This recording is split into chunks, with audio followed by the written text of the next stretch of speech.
rematch. Stand by to launch FanStream Sports. 3, 2, 1. Let's start. Hello, sports fans. Welcome to FanStream Sports. Nothing but pure sports. This is the JP Show. JP, it is so good to hear you back on the air. Stand by. Now, here's JP. All right, welcome into a Tuesday edition of the JP Peterson Show. We're coming to you live from our Jeeves Law Group studios here in beautiful South Howard and South Tampa. And my friend IndyCar Tim is joining us from our Dallas affiliate, DSP Media, in the Metroplex. What's up, partner? How are you? Oh, I'm well. We're getting ready for Snowmageddon 2.0 here. Oh, you're getting snow again.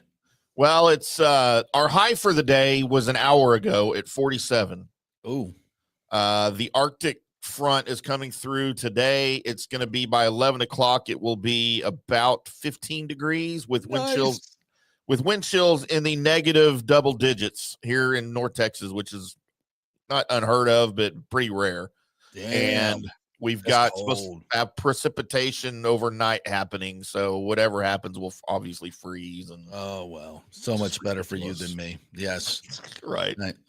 I know Nashville's getting pounded. My daughter up at Belmont. I hope stay warm, Shay. Stay warm. Lots to get to today. The Four Nations is set for a championship game of enormous proportions coming up on Thursday night.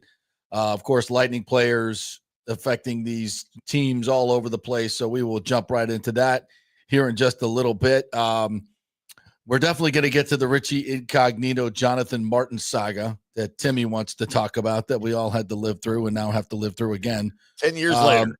8 years later. Oh, no, I really wasn't bullied. Oh, my God.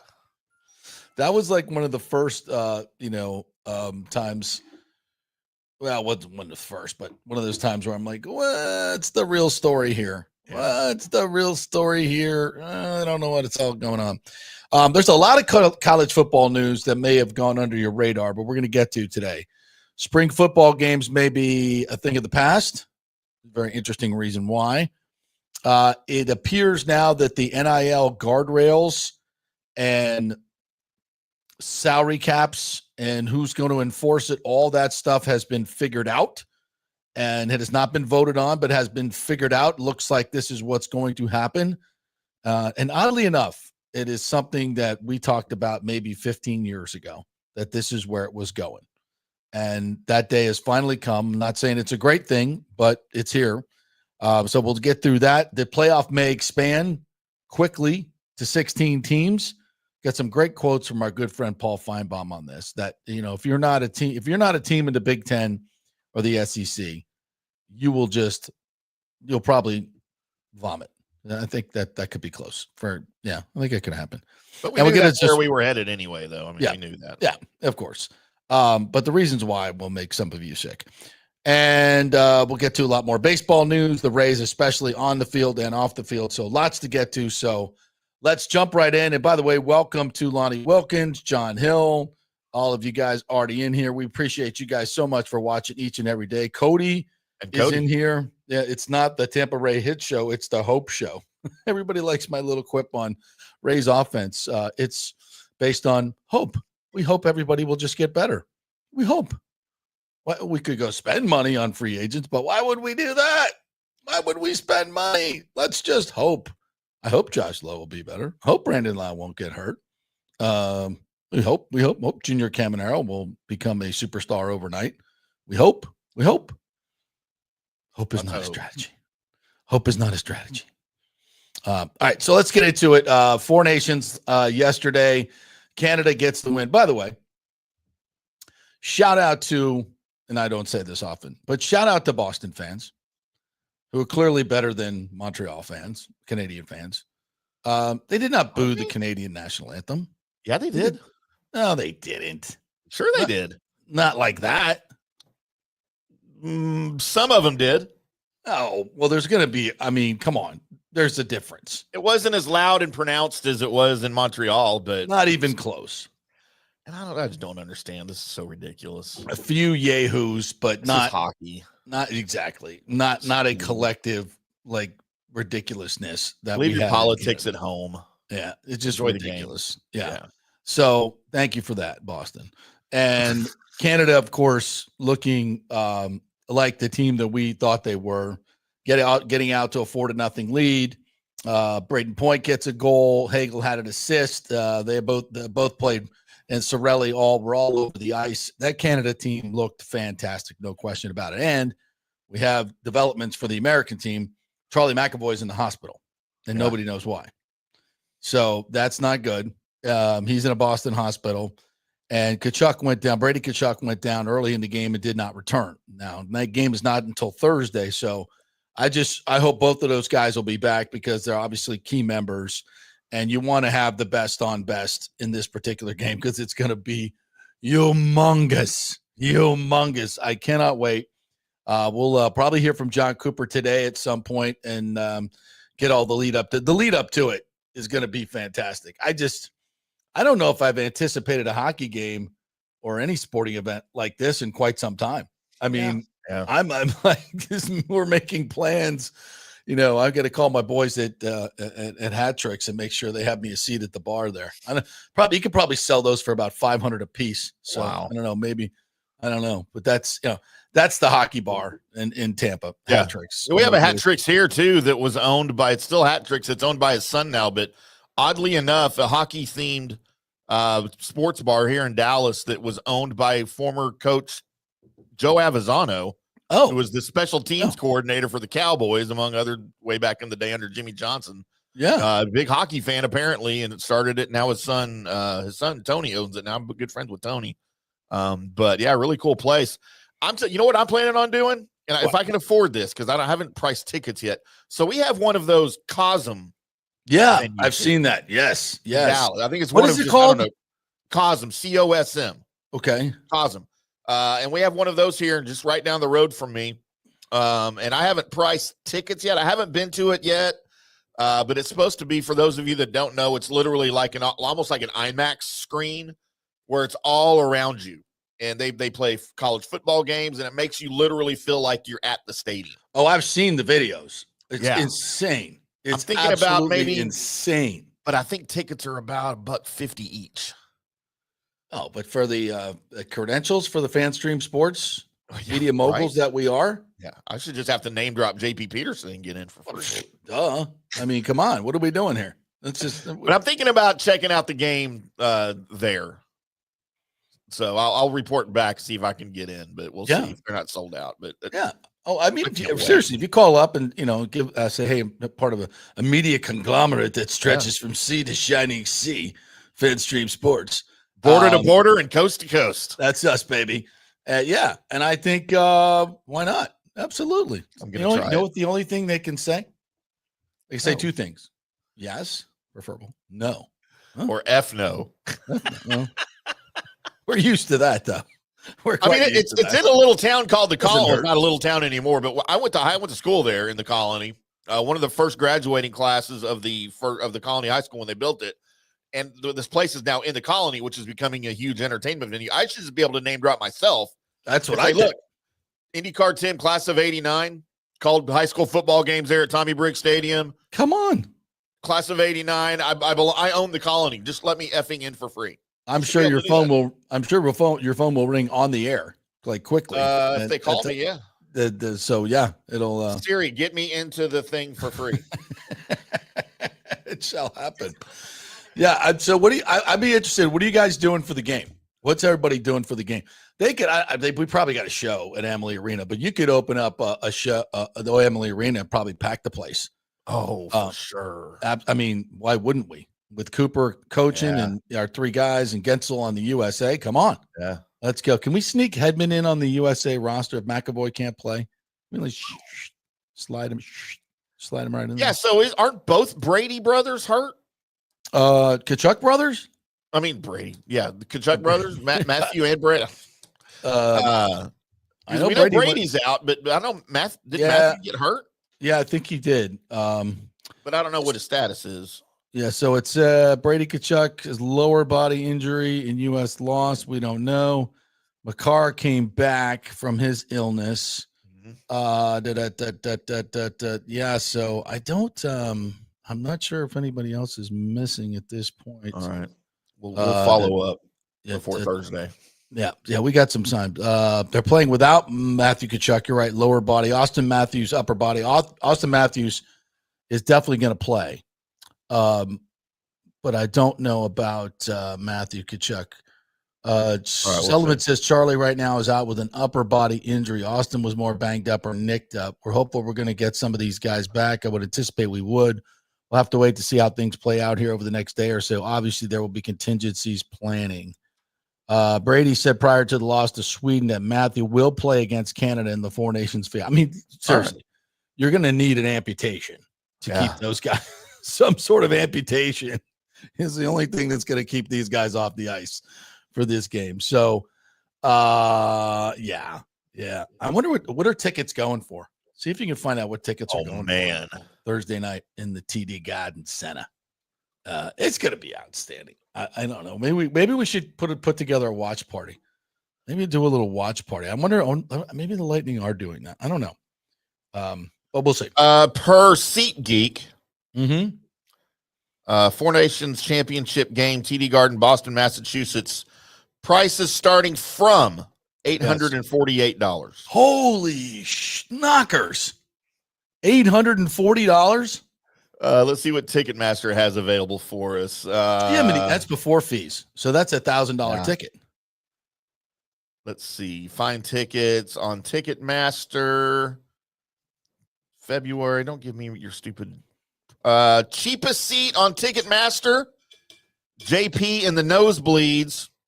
On the end of the ice and the end of the rink. $1,066 verified resale ticket. Holy shizbang. For an upper level ticket. That is for the nosebleeds. That is that's the last row in the upper deck. That's more than a game 7. Yeah. For the final. Probably more exciting than a game 7 on a final. This is the most expensive hockey ticket ever. Yep. Wow. Yeah, like on the little slider here, when you want to buy tickets, the slider doesn't go any lower than 1,064, and it goes up to 2,500 plus. All right, so give me blue line, midway up, whatever. I'm not even talking about on the glass. So lower level, just a decent. Well, any ticket's good in lower level. It's just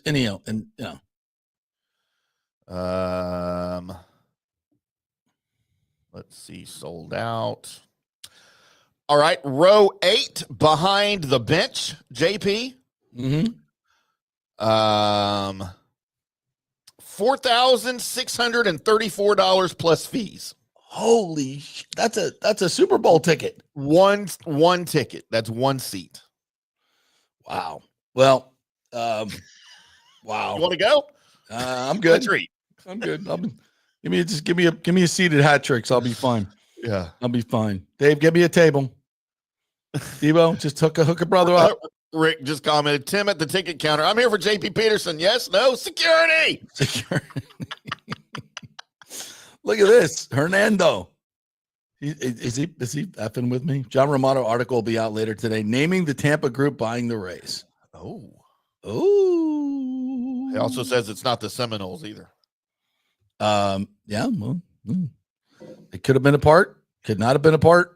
We've heard a lot of different things. So, yeah, I'm pretty sure I know who it is, but I'm not going to say. I told him I'm not going to say. Yeah. So, if John Romano wants to out him, that's fine. Although I told him, I said, if it's going to get outed, you better call me first. So maybe we'll have him before the show's over. Maybe. Or Hernando's just effing with me. Maybe he's just effing with me. What's your source, Hernando? Hernando. I love that name. Hernando. But anyway, but I thought the Rays weren't for sale. Stu said they weren't for sale in the Times, by the way. Yeah, what's up with that? I thought if they were for sale, we'd know it. Maybe Rob Manfred had other ideas. Yeah. Like I said, Stu, was it Silverman who said at FanFest after pissing everybody off with their other stuff the other day? It's like, no, well, we got 4 years. No, you don't. Time's up, bro. Your time is up. Your time is up. You've effed around enough. and not Matt, but Stu, you've effed around enough, burned every bridge in Tampa and St. Pete and everywhere else. You burned every bridge. This is exactly what Namoli did to get forced out. It's the exact blueprint. Pissed off everybody in the entire. It was so unworkable that they had to change ownership, and now Stu is followed in his footsteps. And we just need. Namoli was kind of local, but really was. Bless his heart. May he rest in peace. He was a bit out there. The group that I'm hearing, these guys are the cream of the crop, the absolute cream of the crop, highest integrity, highest net worth, the best. I mean, these people will not be Stu Sternberg. They will be Jeff Vinnick. And we will see if this, and we will see Tampa Bay flourish in baseball. And everybody who said, "Oh, it's the fans," and even Romano's column the other day, and it's they've not been treated well, and he even cited the increasingly volatile storm patterns. Mm-hmm. Like Stu was, he was fearing for the increasingly volatile storm patterns of hurricanes that if he built a stadium would wreck his stadium once again. Yeah, so I don't think climate change is the reason Stu's not building the stadium, but whatever. It might be better off in Tampa for many reasons, a little bit further from the coast. But anyway, it's all good. And if this does come to fruition, as we've reported it hopefully will. MLB wants it. Everybody wants it except Stu Sternberg. It's great for everybody else. And the stadium gets built in Tampa where it's supposed to be. They can play at Steinbrenner Field for another 3 years, add some bleachers to bring it up to 17, 20,000, which will be a great investment, clearly, by whatever prices they're going to charge. Sell it out again, and we'll see what Tampa Bay baseball is all about. We'll finally do it right and build a stadium that's worthy of this market, and like it always should have been. So let's hope that day is coming very close. Hernando says Matt Silverman will be slicing meat at the deli before you know it. Trust me, Matt and Brian have made plenty of money. They will not be needing any side gigs when this is all over. They will not. But unfortunately, I feel bad for those particular guys because unfortunately I feel bad for them, but then I don't feel bad for them. You can, you don't have to do it. You can resign. You can go do other things. But if you're doing the bidding for a guy who is just whizzed all over Tampa Bay for so long, you're unfortunately going to be cast as the villain. And, I know these guys, they're great guys. They're wonderful people, wonderful family men. And unfortunately, I think they will be cast as villains in all this. But so be it. That's the business that they chose. So anyway, so back to hockey. I think this is going to be one of the seminal moments for the game. I hope everybody's healthy. This doesn't need to be 3 fights in 9 seconds, though. I think we just get down to the hockey. We did that. They got that out of their system, I think, right? Now if some fights organically happen during the game, I'm all for that. Sure. Not that these ones the other day weren't organic. Wink, wink. Whatever. WWE written all over it. It sure did, didn't it? I'm not mad about it. Yeah, I'm not mad about it either. But I think we don't need it off the man. You know what? If it happens off the rip, whatever. If it happens, it happens. But just let's.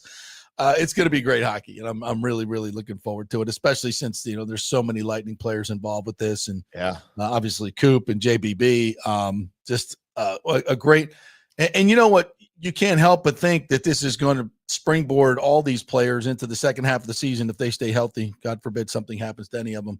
But if they, you imagine coming back from this. I mean, it's just whether Canada wins or USA wins, the Lightning will be a huge winner in this game because their players, their coaches are on the biggest stage. It's going to help them as they go down the stretch. You're going to walk taller. You're going to play with confidence. It's just one of those moments that you will change your life and know that you played in one of the biggest games in the history of the game. You are an elite player. Your coach is elite. And this is all part of the DNA of the Tampa Bay Lightning.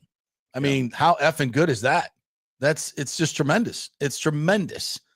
And I think it definitely will fuel this team as they go through the last third of the season. And don't forget, JBB's getting a look and probably chatting with a lot of these players right now.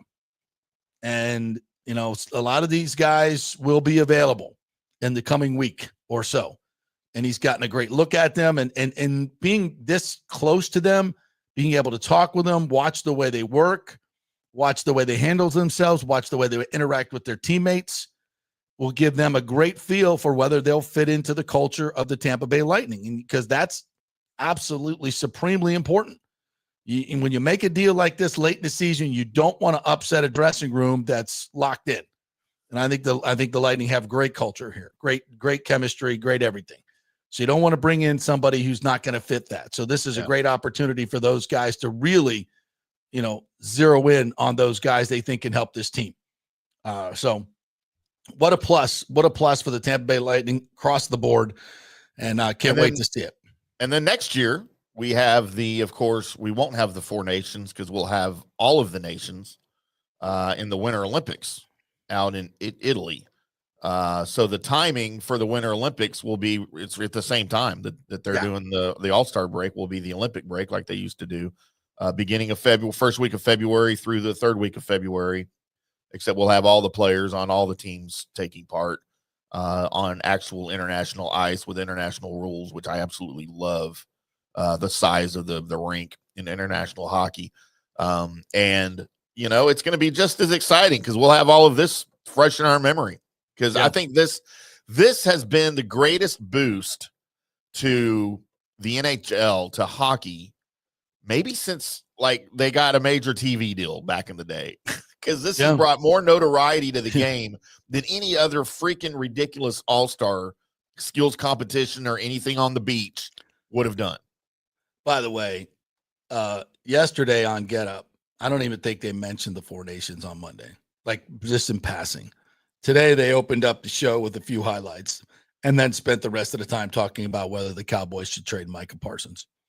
It's just as I had First Take on here this morning, they had PK Subban on. Oh, good. Going over some highlights, but mainly they were talking about the fight. Yeah. I have the volume down because I was watching something else, but I could see PK over on the screen on one of the 72 that I have here in the studio as he was breaking down the fight between U.S. and Canada. That's really all he was talking about, but they did delve into that a little bit. But yeah, First Take doesn't care. I don't know where Get Up is on it, but Get Up should be covering it because it's ESPN, right? Yeah, they should. That's what I'm saying is ESPN has just, although these games are on TNT, but ESPN is the NHL television partner. Yeah. I mean, and they just, it was great when when ESPN got it, everybody's like, all right, great. They got it, but they're really, of course, they pledged to put it out there and not give it a second-class citizen status to anybody, blah, blah, blah, blah, blah, when their season was, and it's just not true. And they treat it like it's a redheaded stepchild. And I think a lot of that's political, 100%. No question about it. I will tell you this. I've been following the NHL for a long, long time, way before most people here in the Dallas area were, of course, with my history from Montreal. But I would rather them not cover it than have people on there that don't know anything about the game trying to discuss hockey. I don't want to hear, for instance, on here, I don't ever want to hear Stephen A. Smith talking about hockey. Yeah. I don't care. Over on ESPN, Mike Greenberg, he knows hockey. He watches hockey. I'm okay with him talking about it. I don't need to hear other so-called commentators, opinion makers that are on the show that all they do is read off their script what they're going to say that was written by somebody else. I would rather just not hear about it than have that happen. And I have a feeling that's probably going to happen sooner than later. Yeah. As they try to spread it out, among shows. But we'll see. I don't know. John Hill has a great idea. Pre-watch party. Sell tickets for the right to forecheck Tim. U.S. versus Canadian bacon. Yeah. I'm in. I will take a forecheck on you. Are you rooting for Canada?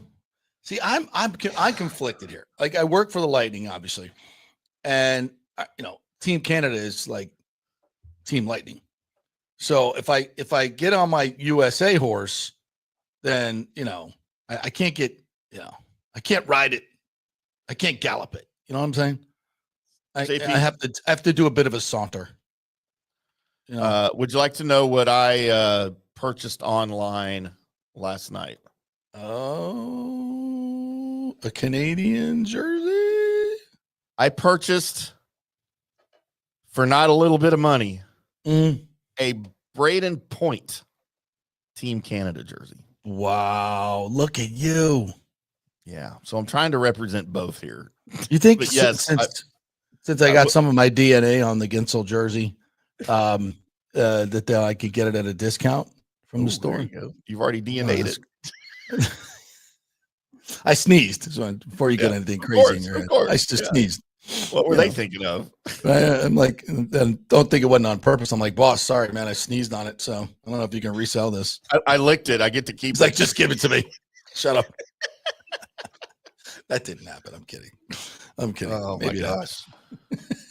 But look, yes, I will be. We've only got one Ginsel jersey that hasn't sold. We don't know why. It has there's some type of odor to it. I don't know what. Nobody wants it. That's mine. That's mine. You can't. It's in the back room in a plastic baggie. We can't get rid of it. For some reason, no one will go near that thing. Well, I don't know. I might as well just give it to me, boss. I don't know. So I will be rooting for Canada, but it'll be like if USA wins, I'm not going to be pissed off. Obviously, it's like when the Stars and the Canadians play each other. I'm a little torn, or like when the Cowboys and the Saints play, I'm a little torn usually. But like I'm just excited to watch it, man. Me too. Whoever wins, it'll be fine. But I'll be rooting for the USA. Sure, of course. Come on. All right, we'll take a quick break. When we come back, it's Bucs Talk with Scott Reynolds of the Pewter Report. Cannot wait. You guys already have comments and questions. We will get them to Scott. I have comments and questions about Chris Godwin, about all kinds of, Jags. Get your filthy hands off Chris Godwin. Hey, by the way, I've got a Chris Godwin hypothetical for you later. Oh, all righty. Well, you throw that at Scotty Reynolds. We're going to throw it all at him. The kitchen sink. All right, quick break. We're brought to you by the Jeeves Law Group. We're here in the Jeeves Law Group studio, loving it right here in beautiful South Howard, Soho. If you have any issues in the legal realm whatsoever, the Jeeves Law Group will help you out, give you a free case evaluation. You want to talk to a lawyer about something? The Jeeves Law Group. Call them. Easy. Free. Tell them JP sent you. Just go to their website, jeeveslawgroup.com. That's JEEVES lawgroup.com.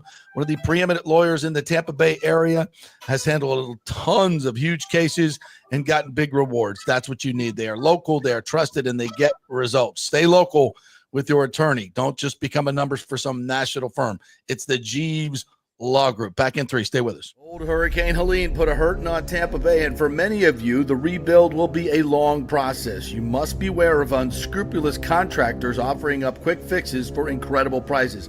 It's a scam. So go with long-standing reputable companies like Third Generation Plumbing and AC. My friend John Rodriguez has been serving Tampa Bay since 1995 with hundreds of 5-star reviews. If you need a new AC system or any home repairs from Helene, they will work with insurance companies to get you taken care of quickly, expertly installed, of course, and a 1-year maintenance plan and 10-year warranty included on all AC units. 0% financing for 60 months. Contact them at thirdgenerationplumbing.com or 813-961-8024. That's 813-961-8024, thirdgenerationplumbing.com. So many of our Tampa Bay neighbors are finding out the hard way from Hurricane Helene that homeowners insurance does not cover flood damage. You must have flood insurance. It's a separate policy. Immediately call Italiano Insurance at 813-877-7799, and they will shop around to find the best policy before rates go up. Lock it in. Over 60% are underinsured in Florida, or you're not getting your discounts that you're entitled to. So do an insurance checkup at Italiano, and they could save you thousands of dollars. Italiano will make sure you're with a highly rated insurer, so there are no surprises in your time of need. Our hearts go out to all our neighbors devastated by Helene. These are the times we're proud to protect all the pieces of your life. Italiano Insurance, 813-877-7799. Ciao, Paolo Tini here, owner of Caffè Paradiso, voted number 3 People's Choice Award on Open Table. I want to thank all our loyal family of customers that have been enjoying our great traditional Italian dishes we make from scratch every day. It's a great family story we're proud of. Our family moved from Rimini, Italy in 1984. My dad, Caesar, started Donatello, and that's where I got the start in the restaurant business. I started Caffè Paradiso on South McDill in 1995, and we've been there ever since. From our traditional ossobuco, a veal slow roast for 4 hours, to our daily fresh catch, the Gruppo Paradiso, with a piccata sauce and lobster claw meat, homemade pasta like lasagna, farfalle salchicha, which is a bow tie pasta homemade with fresh sausage. Hold on a minute, JP's favorite. I love it. So come and have a glass of wine with me on South McDill. Get a reservation on Open Table and see all our 5-star reviews. Ciao, see you soon at Paradiso. Let's go. Right now, back to the show on FanStream Sports. All right, welcome back to the JP Peterson Show. Awaiting the arrival of Scott Reynolds. I'm guessing you sent him a link, right? Because I didn't. I did send him a link, but I'll send him one via his not only email but phone as well. See, why my brain just stops? My brain just stops. I have to do everything else. You might need to Else check out have Focus issues with Factor. that? Yeah, I need Yeah, something. I mean, my brain does not work like it used to. But one day I'll tell you the whole story. But it definitely happened. Something happened to my brain, and it was, I believe, prescription drug related. Oh, well, at least it was prescription drug related. Funny guy. Yes. Yeah, it's and I'm not the only one that's had problems with it. Yeah. Yeah, so, You know what I think it is? I'll tell you guys. It's obvious. It's obviously contrails. It's contrail. It's exactly what it is. Yeah. It's contrails, the smoke. Remember the fog we had? Now everybody's got the flu. Mm-hmm. Yep. Mm-hmm. And contrails everywhere. Thanks a lot, Bin Laden. Increasingly volatile storm patterns. That's the reason why they're not building. And cloud seeding. Don't forget cloud seeding. That's it. That's it. All right, let's stop all this nonsense and welcome in a man who's completely erudite and reasonable, and that would be the great Scott Reynolds. What's up, my friend? How are you? Did I mention loquacious? I did not mention loquacious. Thank you. The Appreciate loquacious, erudite, and reasonable Scott Reynolds. I'm just waiting for something to happen, right? I mean, we're kind of like in the doldrums right now, the calm before the storm, you know, Make in terms of happen. free agency and all that good stuff. Trying to figure out how this Buccaneer team is going to get better, because they got to get better, right? I mean, 10 wins wasn't enough. Getting a home playoff game wasn't enough. They got to level up, and they got to do it, you know, with some new players, because the ones they had last year weren't good enough. That's a great point. It would have been really nice to have Chris Godwin, but unfortunately he was injured in a game that was completely out of reach for multiple minutes in that fourth quarter. But no, we needed him in there in that garbage time, which we sacrificed him. So everybody wants to know, and our comments have lit up about all this. But Liam Cohen is on the hunt for Chris Godwin. The Jags got to have Chris Godwin. I got Bucs Raised Bold saying he's going to Jacksonville. I don't see it. He has winning in his DNA. Yeah. Money. He's made a lot of money already. Yeah. He's not a money guy. Right. I just don't see it. If the Bucs can give him a reasonable offer, I think he takes it and stays. Yeah, I think so too. His age has something to do with it as well, right? He turns 29 at the end of this month, right before free agency starts. If he was 26 or 27, right, already had the ring, maybe he's out for, you know, a really big payday. But coming off this injury, this is the second time Chris Godwin's been eligible for free agency, and the second time he has had a major season-ending injury. Okay, the first time it was an even worse knee injury, and the Buccaneers still paid him market value and trusted him. And I don't know that he would have gotten that anywhere else. That level of money, $20 million a year, coming off that knee injury, sight unseen, right? The Buccaneers took a big chance on Chris Godwin, and I think Chris Godwin's the high character guy that he recognizes that, and now the team is willing to do that again, pay him, not a market busting offer, but a fair market offer for a 29-year-old wide receiver coming off yet another significant injury. And I think Chris has loyalty to this organization, right? I mean, the guy that drafted him is still the one that's going to be offering him that deal, Jason Light. Yep. And playing with Mike Evans, seeing what Chris can do in this offense, it doesn't matter that Liam Cohen is in Jacksonville. That doesn't matter. I mean, his offense is still staying in Tampa. Josh Grizzard was the pass game coordinator last year. He's going to be calling the plays from the same system, the same verbiage that he used to get up to such a hot start with a quarterback who loves throwing the ball to him. So I don't know why he'd want to leave, to be honest. And I think that he's at a stage in his life where I don't know if this is his last contract. It depends on the length. I'm guessing probably three years. That would put him at 32. And, maybe it is his last deal. Maybe he'll have one more. Maybe he gets into a situation like with Mike where it's like, we're going to do the 1-year extensions or 2-year extensions, whatever.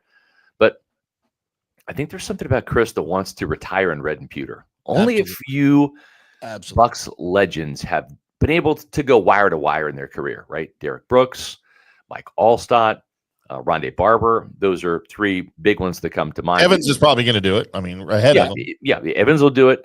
Hopefully Levante does it, right? I mean, there's only a couple of true legends. Even Warren Sapp and John Lynch, Hall of Famers, did not go wire to wire as Buccaneers. So I think that's something that interests Chris. He's okay with being the second best wide receiver of all time in Tampa Bay, right? And I think the Bucs are further along in their quest for another Super Bowl ring than any other team that would be interested in him. And that matters to Chris. I think, from the national perspective, a lot of times you'll get this. People will look in and they don't know who Chris Godwin is. They haven't covered him since they don't know who he is as a person, as a man. And that matters. I mean, you could look at the age and everything and go, oh, well, why would he stay there? He needs to go make more money other places, blah, blah, blah, blah, blah. Right. Those are not the things that are priorities for him. This contract will put him well over $100 million in career earnings. Exactly. And for, Chris Godwin is not a diva. He's not a guy that's, out there buying 10 cars. Yeah. Didn't he give up his number for Brady when Brady came to the Bucs? Didn't he give up number 12? That just shows you kind of guy.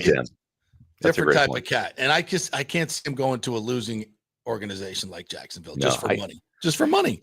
Yeah, I can't either. And again, it's like here's a guy that, and as you mentioned, he's not a diva. It's not about the money with him. I think it's about his legacy. And it's not that it gets tainted, but it's like, okay, you think of Warren Sapp as a Buccaneer, but he played a couple years out there in Oakland, right? But you kind of forget about those because he didn't really do a lot of meaningful things out there. Right. So it kind of like shortens your legacy a little bit, right? Yeah. Whereas, and even a player like John Lynch, it's like, okay, was he a Bronco? Was he a Buccaneer? I mean, he kind of has like that dual legacy a little bit. Same with Tom Brady. I mean, he won a Super Bowl MVP with the Tampa Bay Buccaneers and a Super Bowl in his first year as a starting quarterback in Tampa. Now, he also, I think he played for some other franchise, but most people think of Tom Brady as a Buccaneer because that's where he ended up, right? I mean, he won a Super Bowl. He became the first and only quarterback up to that point to win a Super Bowl in his own building. And that's why he is a Buccaneer legend and then also played for the Patriots. So I think Chris wants I'm kidding, of course. I think Chris wants that legacy of I'm a Buccaneer wide receiver. And he loves playing with Mike Evans too. I mean, those are two peas in a pod, Now, somebody put on, I forget who it was, but they made a point of you could draft a receiver in the first round, maybe even the second round. It's obviously going to be a lot cheaper than Chris Godwin. Yeah. And it will be younger, blah, blah, blah, blah, blah. My retort to that is it's not Chris Godwin. Right. You cannot project, even though they look like great players, you cannot project how they're going to fit in, how they're going to react. And Chris Godwin does so much more than just catch the football. He's a tremendous blocker. He's a great team leader. He's a tone setter. He's a culture maker. He's all that. And I think that matters when you're building a championship roster. I really do. Plus, I think the Bucs need to use those picks for defense because obviously the defense is where they need to be better. So while it sounds good in a vacuum, from a team standpoint, you got to use those picks on defensive players, in my opinion. You do, and this is not Madden franchise builder mode, right? This is not like the static guys. Like, I'm going to get this. I'm going to draft this receiver in the first round, and he's going to be great because I'm going to have the controls, and he's going to catch all the passes I throw to him. It didn't work that way. You mentioned the leadership thing. Chris Godwin has had the C on his chest before as a team captain. He has had it. I think he had it 2 years ago and then didn't have it last year. It doesn't matter. He does not care about the C on the chest. He cares about the Buccaneers right here across the chest. That's what he cares about. No disrespect to Mike Evans, who is a phenomenal, human being, humanitarian, philanthropist, wide receiver, teammate, all those things, right? Your leader. Chris is the one that's here in the offseason, spending time with the young receivers. And over the last couple of years, he's kind of been the catalyst in that receiver room for quickly digesting the new offense and then being able to be an extra coach on the field. And he's here for every OTA. He doesn't miss any of the offseason workout days at all. Mike has his own thing, and that's what makes him Mike. Mike is a Hall of Famer because he has a regimen where he trains part of the time in Galveston, the other part of the time in Tampa. He's not here all the time in the OTAs. That's okay. Hasn't seemed to have had a negative impact on his career or the Buccaneers offense. They seem to do pretty well with what's been happening for the last, decade or so with Mike. But, Chris is here. He's the guy that's helping the young receivers quickly assimilate into the offense and learn the playbook and give them the veteran pointers that he learned from Mike and other players that came before him that were veteran players. So can't put a price on some of that stuff. Let me throw something at you here, Scott, while we have you. I've been doing a little bit of digging on contracts and on potential contracts for some of these wide receivers. And I broke down Chris Godwin versus T. Higgins, who's also a free agent this season. And first, let me preface this by saying I fully think that the Bengals will do everything they can to keep him in-house, first of all. But when you look at the numbers, T. Higgins is, 2.5 years younger than Godwin. Right. If you're looking at the tiers of wide receivers, I think he's above Godwin in that. But money-wise, if you're looking at, for instance, I just looked at Spot Rack, and they always have the market value. Yeah. His market value isn't much higher than Chris Godwin's. We're talking about maybe $2.5 million a year. Is all. Now Higgins is expected to draw a 4-year deal because of his age, obviously. Yeah. Godwin expected per Spot Rack to get a 3-year deal, but you're only looking at a difference. Godwin, for instance, 22.5 per year over 3 years. Higgins is projected by Spot Rack at $25 million a year over 4 years. Yeah. Is there any chance? And again, we know how loyal Jason Light is to his guys as a franchise, how loyal they are. Is there any chance that they make a play for Higgins? Because when you look at Mike Evans as well, he's entering the final year of his deal, and we haven't really talked about his 2-year deal that he signed last offseason. I fully expect Evans to come back again after that deal if he wants to. But looking at the future of the position, is there a chance that maybe they go after somebody like T. Higgins, who's a little bit cheaper and not that much more expensive than Godwin, not knowing about the future of Evans past this season and maybe the year after that? Yeah, I hear you. And I mean, there's some logic to what you're saying for sure, right? If again, and I'm not saying this like in any slight or whatever, but like if we were doing like Madden franchise building mode, you would do that because you're looking at things in a static vacuum, right? Sure. But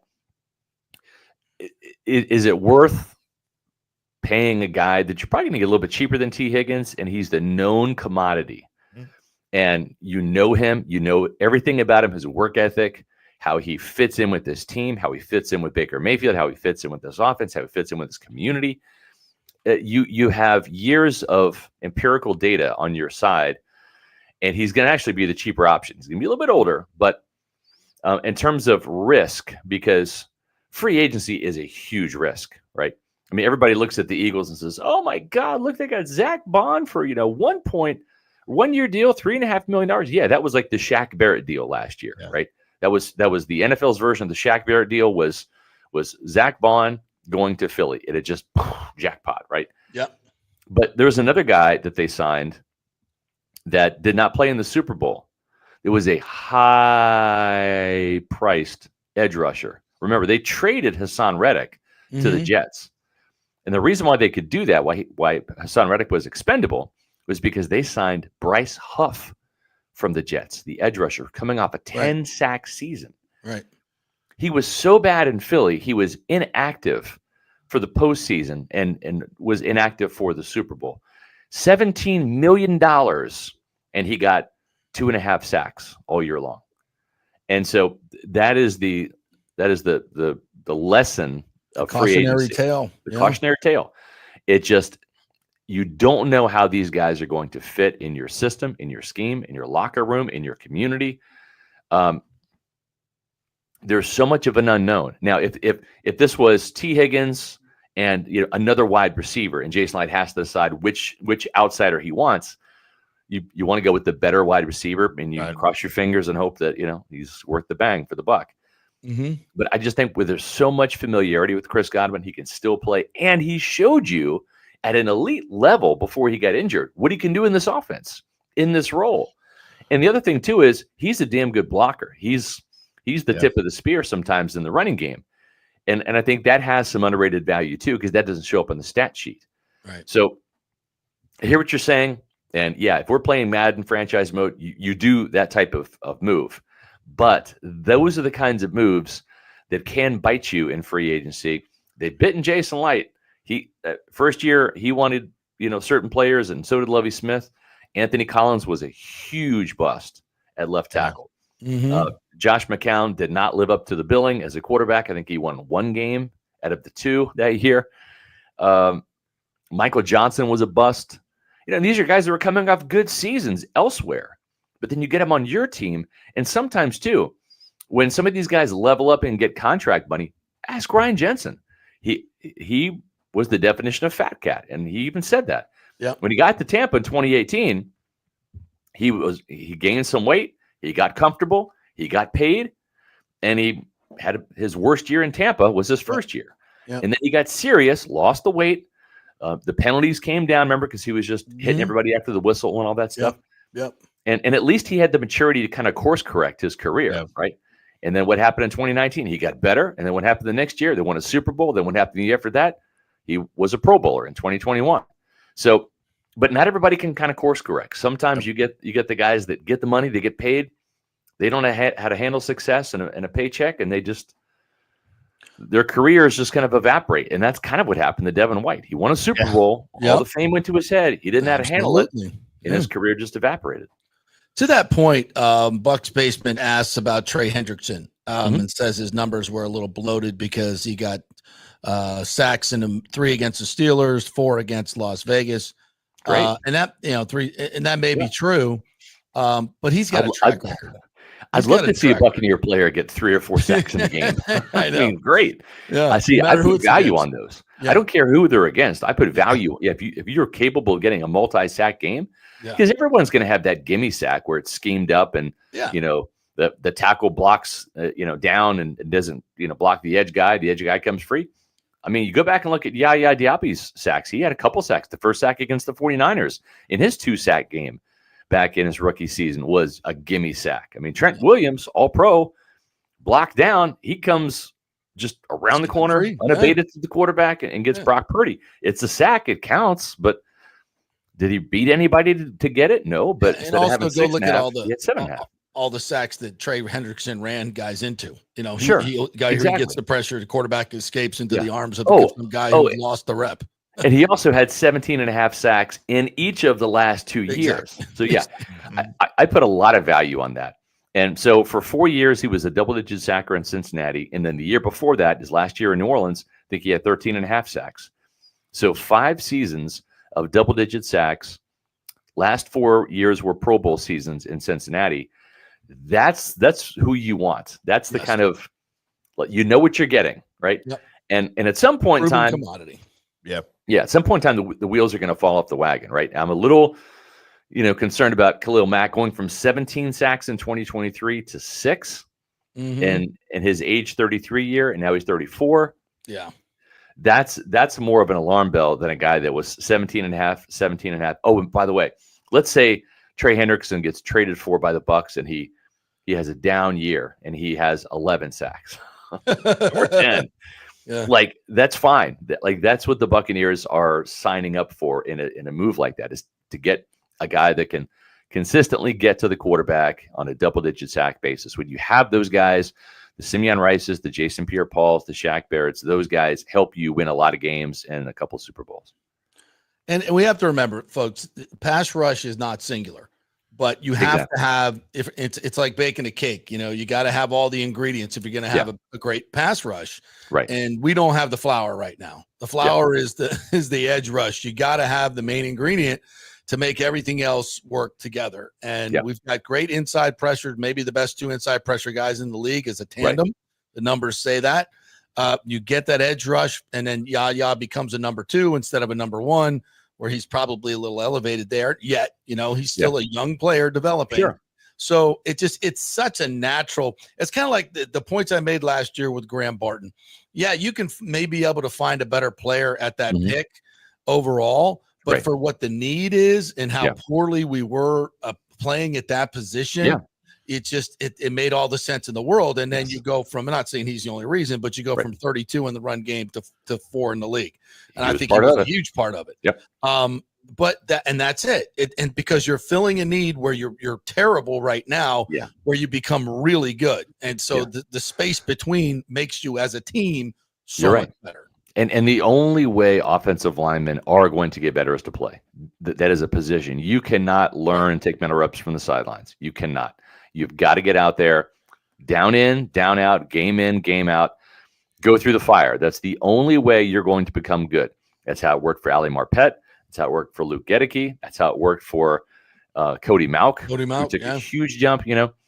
Every once in a while, you have a guy that just shows up and he is that guy, Tristan Wirfs, right? But those guys are rare. Yes, those guys are rare, where it's open box, insert Pro Bowl lineman, right? Like, that's, when you unwrap that package, like, you won. That's the jackpot there. But those are very few and far between. But I think Graham Barton can make a jump similar to how Cody Mauch made, where he, by the end of his second season, he should be getting some Pro Bowl consideration, and then potentially the next year be a Pro Bowler. I think in year 3, he can be a Pro Bowler, and the thing too, remember, you've got Frank Ragnow, the Detroit Lions center, who's like the Pro Bowler now in the NFC because Jason Kelce retired. Cooper Beebe's another one. Mm-hmm. He and Graham Barton, I think, are going to be in constant contention for that other NFC Pro Bowl center spot in years to come. I think those are going to be kind of the 2 guys to keep an eye on there. By the way, Tim, the Dallas Cowboys got a really good offensive line coach in Connor Riley, who coached BB. I'm excited about that. Yeah, it's a huge hire. He's a savant. That's an impressive staff that Brian Schottenheimer's put together. I'm highly impressed. Yeah. And I got no problems with Matt Eberflus as the defensive coordinator either. Yeah, certain guys, they're great position coaches, not coordinators. Certain guys are great coordinators, not head coaches, right? So that's how it is sometimes. All right, so inside linebacker. 3 guys on the market. Dre Greenlaw from the 49ers, who I love. Had some injury issues. Yeah. Nick Bolton from the Chiefs, again, physical, super smart. Love that guy. Bobby Wagner from the Commanders, a little long in the tooth. I mean, we get him and Levante next to each other. Those 2 gray beards, I don't know. We're going to have Social Security number checks and what have you before the game. But Greenlaw and Bolton would look really good in Bucs uniforms for a team that's ready to win a Super Bowl. To get that guy in the middle, we saw what it did for the Eagles with Zach Bond, but these 2 guys I think might be better. What are your thoughts? Yeah, I don't see how Kansas City lets go of Bolton. I just don't. He's so vital to what they do. He is like things are kind of unraveling there, though. I agree. He's leaving. Yeah, gets stomped in the Super Bowl. Yep. There just seems a little bit of dysfunction going on there. Sure, but you can't go backwards though, right? Like you can guys can leave, but there are certain guys that you can't let leave. And I think Nick Bolton's one of those guys that Spags is going to be like, he's the quarterback of this defense. We have to keep him. And so I'd love to see him. I loved him when he was coming out of Missouri, but I don't think he's going to be available. Dre Greenlaw, I'm very interested because he will come, I think, with a bit of a discount because of the injuries, the Achilles, that kind of robbed him of most of last year. And he played 2 games and kind of shut it down when the 49ers were not in contention, which was probably smart. Yeah. I think he'd be phenomenal. He's great in coverage. I loved him in Arkansas. So good. Yeah. I think he would be a guy. Another guy that Josh Capo kind of put on my radar a little bit. We have him in the Pewter Report Roundtable. Kind of an unknown guy, and this is kind of how Jason Light likes to operate. Nobody heard of Shaq Barrett when the Bucs signed him. Jamie Sherwood from the Jets, inside linebacker, kind of a 1-year starter. This is kind of how Jason Light operates. He gets guys. Remember when he signed Ryan Jensen? We're like, who's Ryan Jensen? Yeah, it's a 1-year starting center for the Ravens, but you saw a lot to like in that 1 year. And with Sherwood, he's got he had over 100 tackles, 158 tackles for the Jets, 10 tackles for loss, 2 sacks, 3 pass breakups, very good in coverage. Went to Auburn, a very kind of under the radar guy that probably would be a bit of a bargain. And I know Buccaneer fans are saying, open up the checkbook. Come on, get the big splash. Okay, that's fine. And I'm with you. I would like to me, Charvarius Ward would be that guy, or Dre Greenlaw. Like, if you want to go out and get a proven guy, get one of those guys that I think are legit proven. You can put them in any scheme and they have some success. Look at what Charvarius Ward did. Was very effective in Kansas City. Goes to the 49ers, very effective there. That shows me something, that he can change schemes and teams and surroundings going from the Midwest to the West Coast and still thrive, right? So that makes a difference. These guys are human beings too. And so you have to understand, sometimes a change of scenery is good. Sometimes it kind of messes things up on the home life or whatever. But I think that's a guy to keep in mind. And, again, it's like, Zach Bond, remember, Philly, nobody was excited about Zach Bond. He was an edge rusher in New Orleans. They assigned him to play inside linebacker on a 1-year, $3.5 million deal. Okay. Now, if anybody knew Zach Bond was going to be an All-Pro and a Pro Bowl, trust me, he wouldn't have gotten that deal. Yeah, right? Exactly. Yeah. But he did. Oh, and by the way, Oren Burks, the other inside linebacker in the Super Bowl for the Eagles, he was even more of an afterthought. He was signed for 1 year at $1.25 million. So those were their 2 starting inside linebackers in the Super Bowl. 2 guys on 1-year prove-it deals. One for Devin White? No, not Devin White. No. Okay. Oren Burks, he's the guy that replaced Nakobe Dean when Dean was out for the year with the injury. And so sometimes you have to give guys a chance, and you don't pay guys that are kind of unknown or unproven commodities a bunch of money. Give them that incentive. Give them that 1-year prove-it deal. Worked for Baker Mayfield. It worked for Shaq Barrett. And I understand that it's a little bit of a risky strategy because you're taking a chance on guys that, you don't know if they can play and sustain it or not, or if they're 1-year wonders. Right. But it's really no more of a risk than giving a 3-year, $30 million deal to Russell Gage to sign him from the Falcons to be that number 3 receiver, right? Is it a bigger risk? I mean, it's more money. So from a financial standpoint, it certainly is a much bigger risk. And if you miss, you lost some money. But if you hit, wow, then you look really smart because you found your next Baker Mayfield or Shaq Barrett. Is it your sense, Scott? Last question, I'll get you out of here on this. Is it your sense, because we talked a little bit about this last time, that the Bucs could create up to $70-80 million in cap space if they needed to, right? Is it your sense that we're in Brady mode where we have a window, we're going to start extending contracts, voidable years, all that stuff, just like we did for Brady? And I think we should be. I think that answer should be an absolute yes. But do you think that's where what the team is thinking? I do. And you mentioned re-signings. This is a really good point, JP.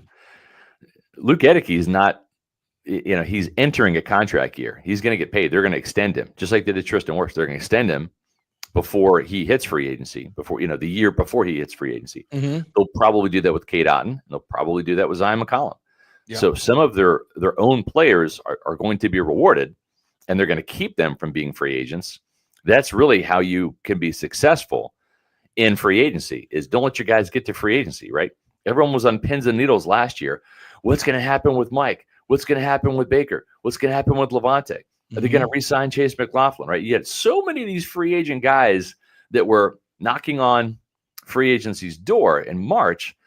And, Mike Greenberg is sweating, Jason Light's sweating. Could we get these guys back? Okay, well, the way to prevent that is to not let them. And Antoine Winfield Jr. is another one, right? That's right. So if you do some of these deals ahead of time, you're rewarding players who've already shown you that they can play in your system and be successful, and they still have upside and room to grow, right? These are still young players. Luke, Zion, Cade, right? They're the younger guys that are kind of coming up now. And it's doing a couple things. It's showing your own locker room, hey, if you play and play well, we're going to reward you. And we're not even going to let you get to your contract year. We're going to give you your big payday ahead of time. That means a lot to players. That's trust. Now, when you're a 30-year-old wide receiver like Mike Evans, he wanted a deal before then. He didn't want to go through free agency. Same with Chris, but it's different when you're in your early 20s as opposed to, well, show us you still have it, right? That's fair. And I think the other thing too is it takes a little pressure off of the Mike Greenbergs and Jason Lights in terms of we don't have to, we can focus on Chris this offseason, or we can focus on, if they don't get Zion done, or you focus on Zion next year. It's kind of a singular focus rather than having to put out all these fires with all these other guys that may leave your team. And now all of a sudden you can do more long depth planning, because we know Luke is locked up at right tackle for years. Right. We know Tristan's locked up at left tackle for years. That's huge. We have Barton on his rookie deal for 3 more years. We've got Cody Malkin, his deal for 2 more years. And it streamlines your planning. It allows you to have singular focuses on linebacker, outside linebacker, cornerback, strong safety, etc., and should make your whole operation go more smoothly. Yeah. It's going to be, when does free agency start? The 10th, which is Monday. It's Monday, March 10th, and then that's when the legal tampering period begins. The contract negotiation window opens, and then deals can be done on the 12th, which is Wednesday. Yeah. And it's important to note, it always happens. There's always like that one deal that gets reported on Monday or Tuesday, and then when it comes to sign the contract on Wednesday, somebody else swoops in and offers somebody else a better deal. And there's typically, I can remember who it was last year, I forget, but over the last year or two, there's been one guy that has kind of flipped right at the end, almost like college recruiting, National Signing Day. Yeah. All right, Scotty, tell everybody what's coming up on Pewter Report and how they can get your tremendous content. We're doing free agency previews all week. We had our safeties preview yesterday. Cornerbacks is today. We'll do inside linebackers tomorrow. Thursday will be outside linebackers or edge rushers. So make sure you check us out on Pewter Report TV, our YouTube channel. We're on the way to 18,000 subscribers, thanks to you guys. It's a great time of the offseason to kind of dive into free agency. We're going to be going to the Combine next week. We'll be in Indianapolis. So our focus next week will shift to the draft. So if you are looking for off-season content on your Tampa Bay Buccaneers, check us out at Pewter Report TV on YouTube, pewterreport.com, our website, and social media on X, Facebook, and Instagram at Pewter Report. All right, partner. Great stuff. We'll see you later in the week. Thanks, You man. got it, man. Thank you. Thanks, Scott. Great. Scott Reynolds right there. Love him. And this is why the NFL is a full year proposition. I mean, because you go look at the Super Bowl champions. When did they win that championship? Free agency. I was going to say in the first half. Yeah, that too. But you go, it's the roster, stupid, right? It's the Jimmies and Joes. And when Howie Roseman signed Saquon Barkley and Zach Bond, and we didn't know Zach Bond at the time. Everybody's talking about Devin White. We told everybody that was a waste of money, but whatever. Oh my gosh, And then the draft, they get to 2 corner. I mean, it's talent acquisition is what this league is all about, because everybody's got good coaching for the most part. I mean, we can rattle off a few bad ones. I get it. But it's what is the percentage of winning in the NFL in terms of roster? 75%. Maybe. Can I say that? Yeah. You think that's fair? Yeah. You give me the best roster in the game, and you're going to make the playoffs. There's a pretty good. If you have the best roster in the game, you are almost assured of getting to the second round of the playoffs. Now, after that, it's culture, it's bounce of the ball, it's coaching, it's all those things. But I think would you say 75%, maybe 65%? I don't know. Some people would put more on coaching, but I just think talent acquisition in this league is what it's all about. And you just look at the roster. I mean, look, you could say some of the Chiefs' victories, it's more about Mahomes, but that's part of your roster, right? I mean, that's part of your roster. Yeah, the more talent you have, the less coaching matters. I think the less talent you have, the more coaching matters. But yeah, if you've got the best roster in football, coaching matters way less than if you don't. So look at Nick Sirianni. Exactly. There you go. Man, maybe I'll go 95% with the Eagles. Maybe the worst coach ever to win a championship. Maybe next to Brian Billick. I don't know. Look at that coaching staff. The all-stars on that. Kellen Moore. Oh my God, give me a break. Nick Sirianni. No, you don't think Ellen Moore will transform the Saints into an Eagles South? No. Do you? No. That's what I'm saying. Roster. Is Kellen Moore going to have the Eagles offensive line? Is he going to have the Eagles defensive line? He's not going to have. That's why I say, look at this Buccaneers roster. Top 5 offensive line, young, getting better. Yep. Receiving core with Godwin, top 5. Yep. Okay. And a lot of this is last year too. You won 10 games. You lost to the Falcons twice. You lost to the Commanders at home. You lost to Kirk Cousins twice. Yes, you did. Not even Penix. You lost twice. He's not even going to be on the team next year, and you lost to him twice. So, yeah, 75%, 70% is roster. But you need that last 5%. Coaching, game management, that's puts you over the top. That's the Andy Reid. That's the guy that freaking knows how to win in the clutch and manage close games, because invariably you're going to have a lot of them. You're going to have a lot of them in the NFL, and you got to be able to manage those games and win those games. And Todd Bowles does not do that on a consistently good basis. 2-6 last year, under 500 for his career. You got to be better, and hopefully he will. Hope is not a strategy. Hope is not a strategy. Which is going to be our next segment on the Rays offense. The positives and negatives of what we've seen so far. And by the way, more division rivals spending big money around the Rays. God, being a Rays fan just sucks right now. Should have been a Rangers fan for 50 years. It sucks. It just sucks right now. And it's all about ownership. Dadgummit. All right, we'll take a quick break. We'll come back on the other side. I got lots of college football news to get to. Playoff expansion, NIL, guardrails, and rules, how they're going to do the whole damn thing. Lots to get to. We're brought to you by the great folks at the Gold and Diamond Source, folks. Valentine's Day has passed. If you screwed it up, you still have time to make it right. Go get something sweet from the Gold and Diamond Source. They always have great prices, great selection. They're local. They're easy. They make it easy because they got the best customer service. Everybody's intimidated in buying jewelry, right? You don't know what to get, what the prices are. Just make it easy. Go to the Gold and Diamond Source where they treat you like family. You are family. We're Tampa Bay family, right? And that's a local place. They do so many great things in the community. They're going to make you a very happy customer. It's the Gold and Diamond Source, 3800 Olmerton Road, always online, thegoldendiamondsource.com. Back in 3. Hey, JP here for my concierge medical professional, Chris Lugo, PA. You've heard him on the show for a couple of years where he shares invaluable medical, nutritional, and supplement advice. With Chris, it's like having a medical provider as your best friend.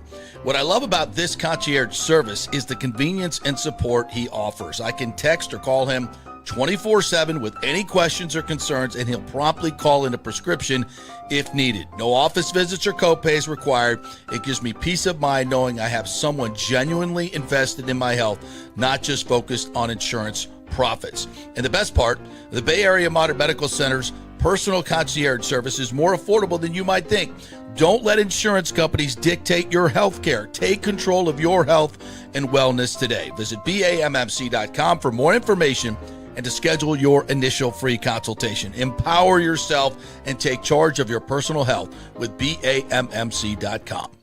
Hey guys, February's birthstone is amethyst, a stunning purple gem that symbolizes peace, protection, tranquility, and sincerity. Celebrate her birthday or your 6th and 17th wedding anniversaries with an unforgettable amethyst gift. And of course, for over 40 years, the Golden Diamond Source has been Tampa Bay's most trusted name in fine jewelry. We only sell natural diamonds. If it's real love, it should be a real natural diamond. Don't get a fake. The Golden Diamond Source first-time buyer program will help you learn about the 4 C's, what style, shape, and color works best for you and your unique style. Folks, it's the best customer service. They make it so easy for you, and they're not going to push you into something that you cannot afford. 0% financing for up to 5 years. If you finance $5,000, it's only $83 a month. Also, you can turn your old unused gold into cash or a stunning new piece. With gold prices soaring, there's no better time to trade up. So get that old jewelry and bring it on in. You know where, the Golden Diamond Source, 3800 Overton Road, always online at thegoldendiamondsource.com. JP here for the Jeeves Law Group and my man Scott Jeeves. If you're going to hire an attorney, do you want some guy looking for a quick settlement and a quick buck, or do you want an attorney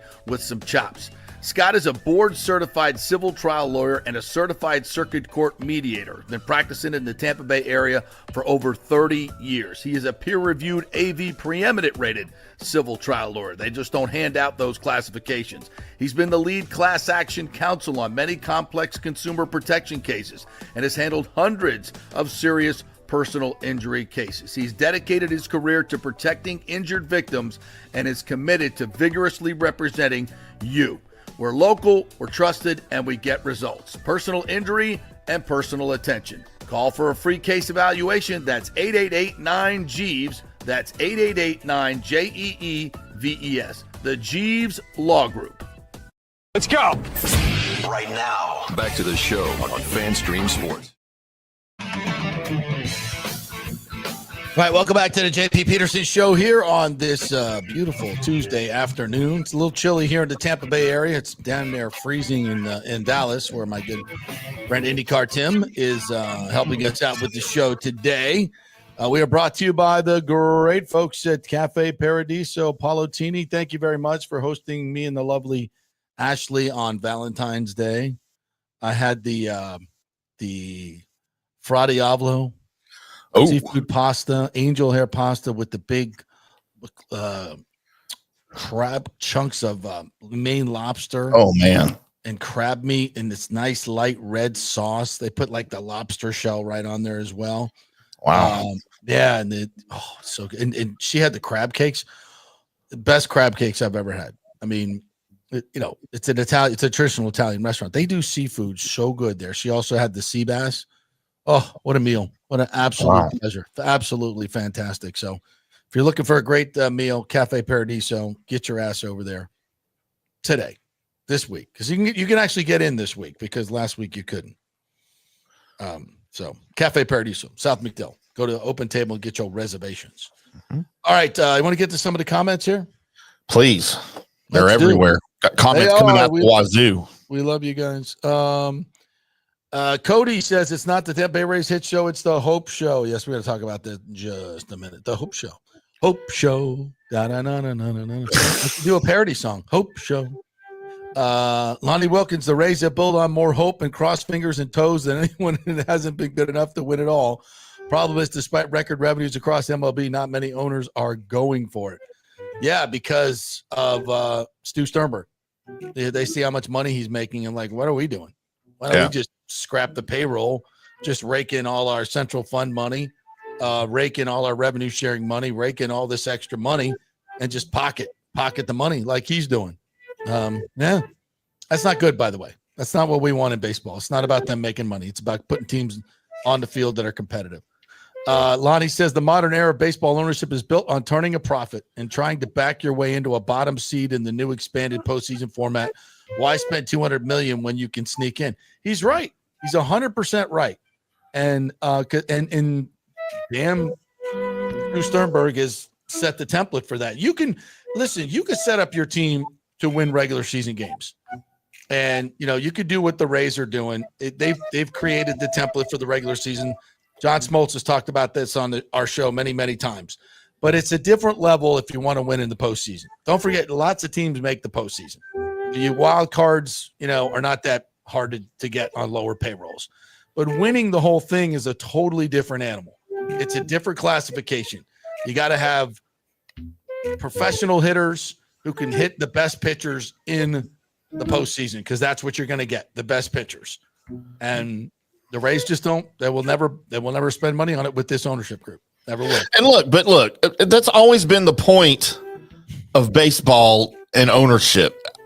It's always been a greed thing. They've always wanted to make money, and they've always looked at ways to cut corners and to make more money than the next guy. For instance, the 1910 Cleveland Naps. All right. They finished fifth in the American League, 32 games behind the A's. All right. They turned a profit. That was the whole point. So this isn't new. All right. Stu Sternberg is not breaking ground here, learning a new way to be greedy by not paying a huge payroll. That's how it's always been. You just sometimes have teams that can afford it and owners that don't care and that will pay the extra money, and they'll go win championships. But even in 1910, when you had 8 teams in each league, all right, 7 teams in each league didn't win, or 8 teams in one league didn't win a championship. That's just how it is. That's how the game is. That's how professional sports is. This isn't new. The Cleveland Nats? The Nats? Naps, N-A-P-S. N-A-M-A-P-S. The Naps? N as in Don't ever sleep on the Naps. Don't sleep on the Naps. They were the predecessors. What the hell does the Nap stand for? They were the do you really want to know? Sure. I love history. They were named after Nap LaJoy, their best player. Oh, okay. Yeah, I was going to say Naps or Napolitan. And that's what they just called them. That was in between the now Guardians, between Spiders and Indians, when they weren't either of those yet. They were the Naps. By the way, one of the greatest inventions of all time, the Neapolitan ice cream. Oh yeah, I'm in. Now, and because I'm like, ooh, that strawberry's all mine. Yeah. You can have the chocolate and the vanilla, but I'm taking the strawberry. I like all of it mixed together. If it's a rare occasion, I don't just go straight vanilla. But when I want to adventure out, I go with all 3. Yeah. All right. Well, okay, but if you're gonna do it, you gotta eat one bite of vanilla, one bite of strawberry, one bite. You can't mix within. So I will alternate. Scoop across the top and mix all 3, because that's a cornucopia of completely different tastes. You don't enjoy them all. I will alternate vanilla, then I will go chocolate, then I will go strawberry, but then I will go chocolate vanilla together. But I never mix strawberry with chocolate vanilla together. What are we doing? Yeah, it's America. It is. It is. Very all American. 3 of them. All 3. Yeah. Because you can have whatever you want in America. I talked about that yesterday when we had our great guests on yesterday, and Titus O'Neill joined us, and I love what he does within the community, and he always has this message of unity. So, I went to the Cat Williams show the other night, the big comedy show. They had 5 or 6 all black comics, and they were freaking hilarious and dirty. Oh, damn. They were dirty, really dirty, and I loved it. Absolutely. JP, it's a very well-known fact that black people are funny. They are. They're funnier than white people. But white people are funny. I mean, white comics are good, but it's a totally different show. Is. It's just a totally different language vibe. Is different, content is different. I wish I got all the jokes. I got most of them, but there quite frankly, there were a few that you didn't get some of them. Oh, that's great. There were a few references. I was like, nope, sorry, old white boomer guy, missed that one. But for the most part, I did pretty well. You should have yelled out, "Can you explain that for us white folks in the audience?"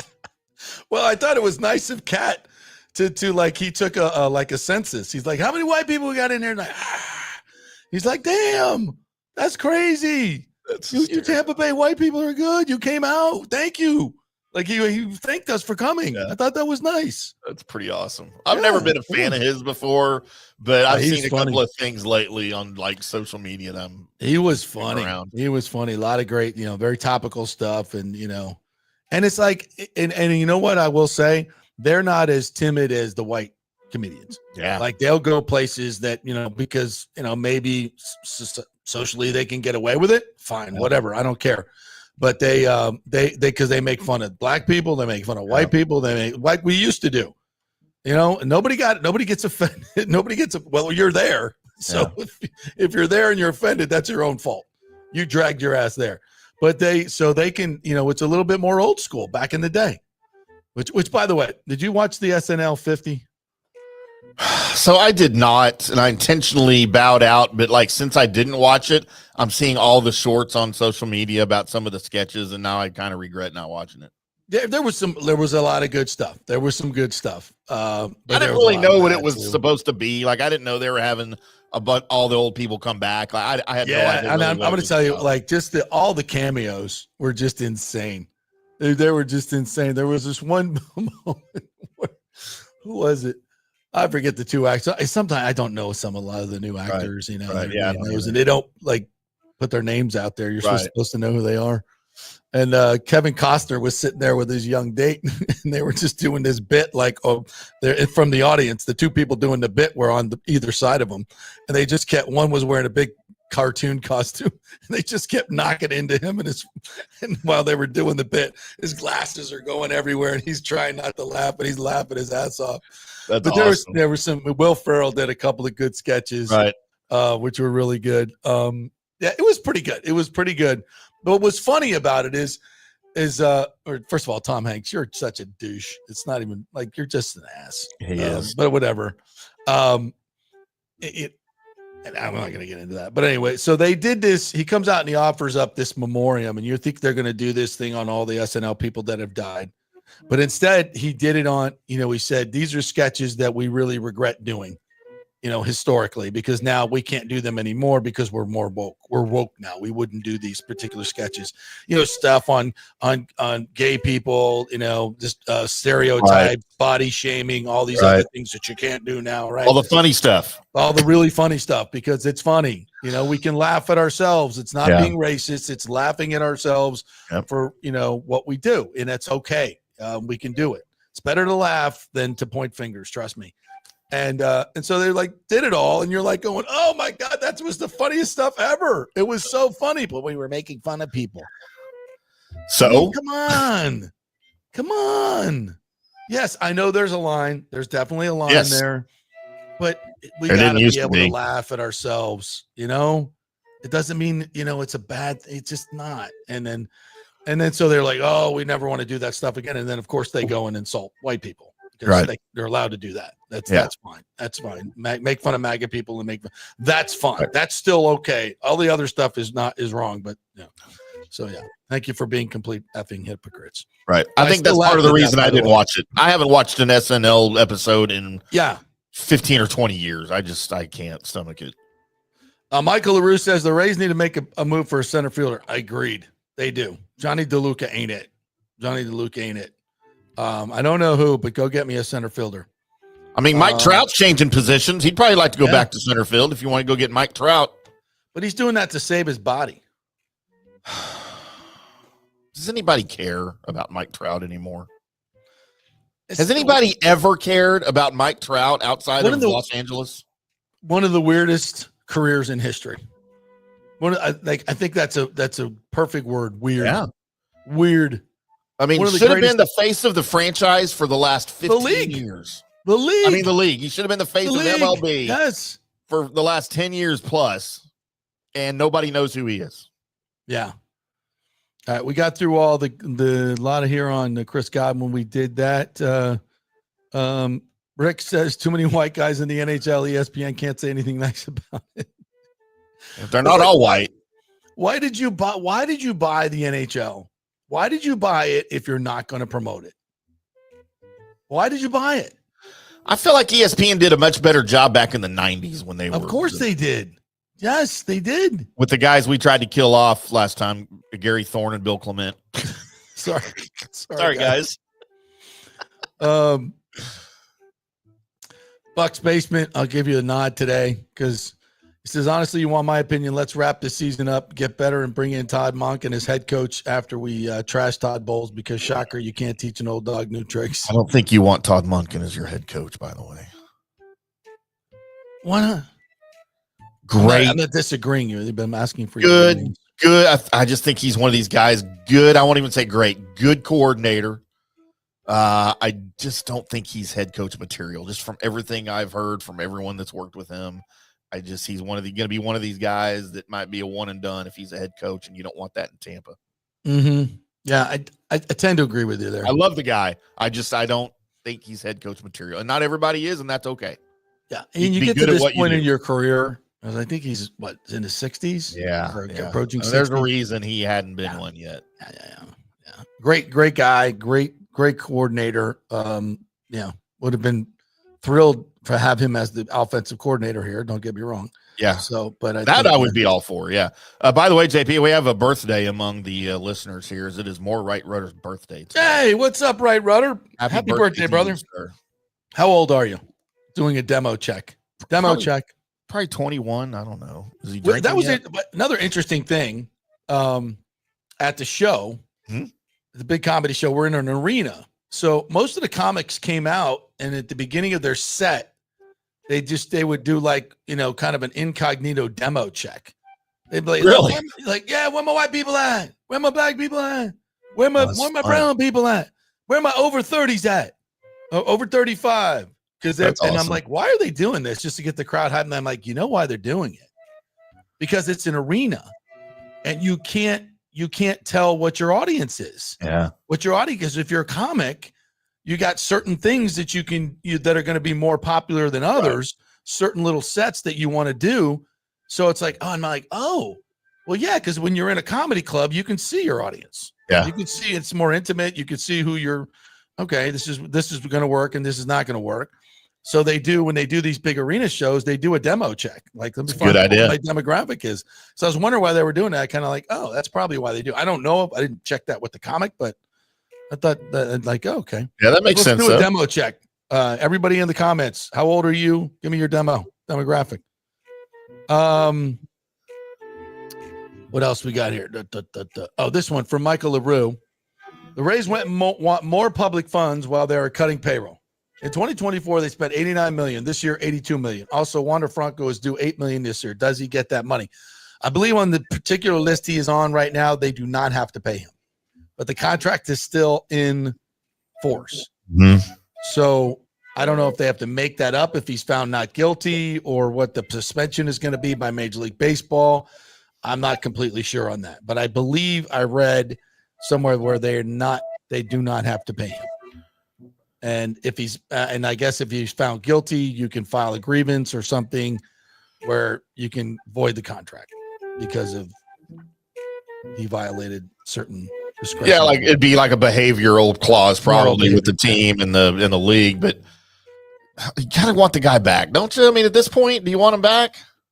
Well, I mean, if he's not guilty, like, don't you want that in your organization, the talent?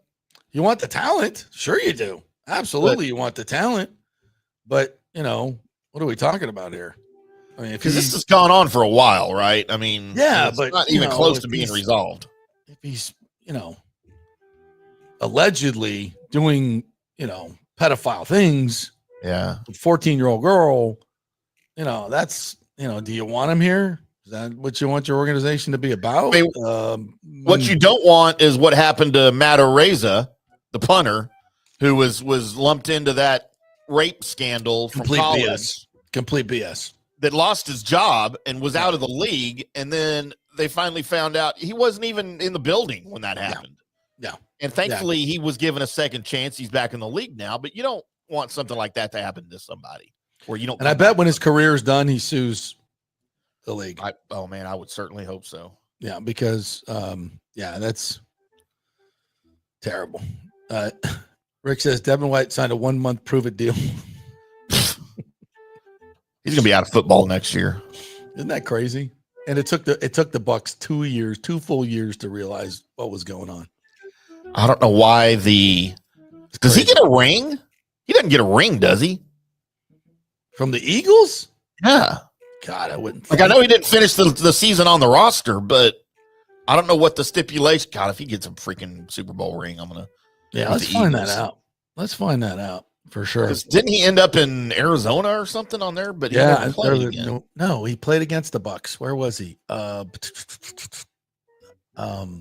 he suited up against the Bucs for somebody? Yeah, Houston. I think it was Houston. Oh, was it Houston, not Arizona? Let me see where he was. Was it Houston? I was thinking it was. Okay, yeah, for the Texans then, yeah. Yeah. Yeah. I was thinking Arizona. Daniel Rivera said, sorry, I'm late with this. I still suspect a raised sale gets announced soon after opening day, especially after March 31st deadline for St. Pete land deal passes. Also, I believe Ybor comes shortly thereafter. I'm with you on that, Daniel. That's where it's headed. And again, I said yesterday that I heard some names over the weekend, the two names that were involved in this possible purchase, and they are Tampa elite. I mean, elite. Like the fan base will just freaking go gaga over this new ownership group. If it's comprised of the people that I think it's going to be comprised of, this is going to be exactly what we wanted, what Major League Baseball wants. And we're going to go from penny pinching Stu Sternberg to absolutely elite humans, deep pockets, Tampa people, which again, if I could say the names, I would, but if the deal does, and it's because of Stu Sternberg, I would be happy to put them out if it was a normal situation. Yeah. But the deal's not going to be done until, it's put on paper and it's a month and a half after and everybody signs it because that's the way Stu operates. He gets you right up to the finish line and then, agrees on everything and then signs contracts and then changes the deal. So it's, it's until it's done. Yeah. We're not going to say anything. We're just not. Because those people of this stature, they don't want their names out there. They don't want to be associated with something that's not complete and done. They just don't. And I'm not going to burn my sources just because you guys want names now. Sorry, I wish I could, but I can't. By the way, it looks like when a player is cut from an NFL roster, they do not get a ring. However, the team has the ability to make that happen if they feel so inclined. I don't know why the Eagles would feel so inclined with Devin White. There's no way, right? When he left the Eagles, didn't he do some silly stuff on his Instagram or some stuff, complain, like he always does? Yeah. Daniel Rivera says the laughter is the best medicine. Absolutely, 100%. Rick, there was a line on SNL, but Chris Farley and John Belushi snorted up. She snorted up the line. I guess. Wow. They did show the old, which was one of the craziest films ever. When Belushi was still alive, they did this short film, black and white. I don't know if you've ever seen it, where he's an old man and he's going up to the graves. It's a snowy day. Oh yeah, I've seen that. Yeah. And he dances on the graves of all the other primetime. Yeah, Garrett Morris, Dan Aykroyd, and like he was the one that lived the longest, and he was still alive as an old man. And he gave a little funny sort of what happened to them and why they died. And it's just. It was like was Jane Curtin died of a cosmetic surgery. She was the pretty one. And it was just, and then he goes, but I live so long because I'm a dancer. And he just starts doing this Greek dance on their graves. Yeah. How the irony now of that. Oh right? My God. It's just crazy. All right. I see all your ages here. Brandon. Oh, see, we got the 26-year-old in here. All right. Oh, Brandon. All right. Brandon. No, it's a 26. Yeah. Okay. Christopher Cole. Okay. Actually, should I be? You guys are putting it out in public. Yeah. All right. Daniel is 48. Okay. So we're 25 to 54. That's our demo. 25 to 54. Perfect. Any ladies out there? Any ladies want to pop in and give us their comments? You can always comment on Facebook, YouTube, X. Those will come straight through. The ladies, by the way, if you're single, even if you're not, feel free to just direct message me on the X with your age and your phone number, and I'll get back. I'm trying to get them to participate, my friend. Stop driving them away. Lonnie Wilkins says, just like how Universal Pictures had a cocaine budget for Belushi during the filming. It wasn't just Belushi. All right. Carrie Fisher was involved in that. Dan Aykroyd was involved in that. They were all in that movie. By the way, that's the first rated R movie I ever saw in a movie theater. Oh, really? Blues Brothers. Was that rated R? Yeah, I Why? snuck in. I left school. I think I was in 5th grade, and me and my buddy left school, rode our bikes to the movie theater in Carrollton, Texas here. And One of the greatest movies of all time. And snuck in to watch it, and then snuck back in school a couple hours later, and like nobody ever knew. Yeah. One of the greatest movies of all time. So good. The Ray Charles shake your tail feather scene. Oh my gosh. Is one of the greatest scenes of all time. He's like got his blind glass on. He's like running a pawn shop, and they come in to get their musical instruments back, and he's like sitting at the pawn, and then some kid walks in and tries to steal something. He picks up a gun and fires. Steals a guitar. Yeah, trying to steal a guitar. Oh, pulling those young kids today. He's blind, shooting a gun.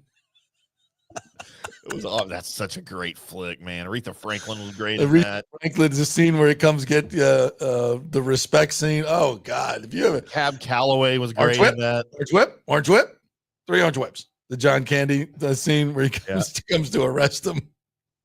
And oh God, that is one of the greatest movies of all time. Love that. And that was the only other time I'd ever seen Carrie Fisher in a movie other than like Star Wars, because I hadn't even seen Empire Strikes Back yet when that came out.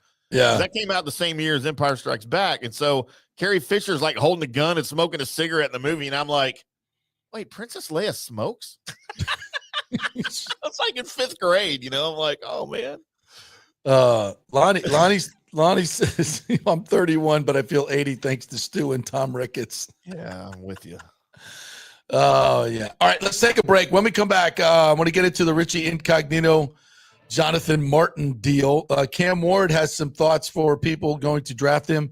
Some thoughts on the Delta flight that ended up upside down in Toronto. Did you see this video? Yeah, I've seen several videos. Oh, my God. We got a big baseball game in town today that counts. Big news for Wade Boggs. We got that. And probably some other little ditties that we'll get to. Quick break, back in 3. Stay with us. Hurricane Helene put a hurting on Tampa Bay, and for many of you, the rebuild will be a long process. You must beware of unscrupulous contractors offering up quick fixes for incredible prices. It's a scam. So go with long-standing, reputable companies like Third Generation Plumbing and AC. My friend John Rodriguez has been serving Tampa Bay since 1995 with hundreds of 5-star reviews. If you need a new AC system or any home repairs from Helene, they will work with insurance companies to get you taken care of quickly, expertly installed, of course, and a 1-year maintenance plan and 10-year warranty included on all AC units. 0% financing for 60 months. Contact them at thirdgenerationplumbing.com or 813-961-8024. That's 813-961-8024, thirdgenerationplumbing.com. So many of our Tampa Bay neighbors are finding out the hard way from Hurricane Helene that homeowners insurance does not cover flood damage. You must have flood insurance. It's a separate policy. Immediately call Italiano Insurance at 813-877-7799, and they will shop around to find the best policy before rates go up. Lock it in.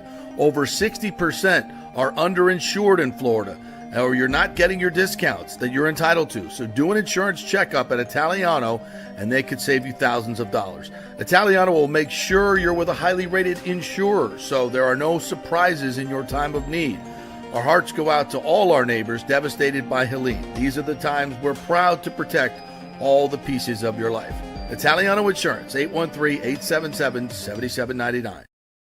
Ciao, Paolo Tini here, owner of Caffè Paradiso, voted number 3 People's Choice Award on Open Table. I want to thank all our loyal family of customers that have been enjoying our great traditional Italian dishes we make from scratch every day. It's a great family story we're proud of. Our family moved from Rimini, Italy in 1984. My dad, Caesar, started Donatello, and that's where I got the start in the restaurant business. I started Caffè Paradiso on South McDill in 1995, and we've been there ever since. From our traditional ossobuco, a veal slow roast for 4 hours, to our daily fresh catch, the Gruppo Paradiso, with a piccata sauce and lobster claw meat, homemade pasta like lasagna, farfalle salchicha, which is a bow tie pasta homemade with fresh sausage. Hold on a minute, JP's favorite. I love it. So come and have a glass of wine with me on South McDill. Get a reservation on Open Table and see all our 5-star reviews. Ciao, see you soon at Paradiso.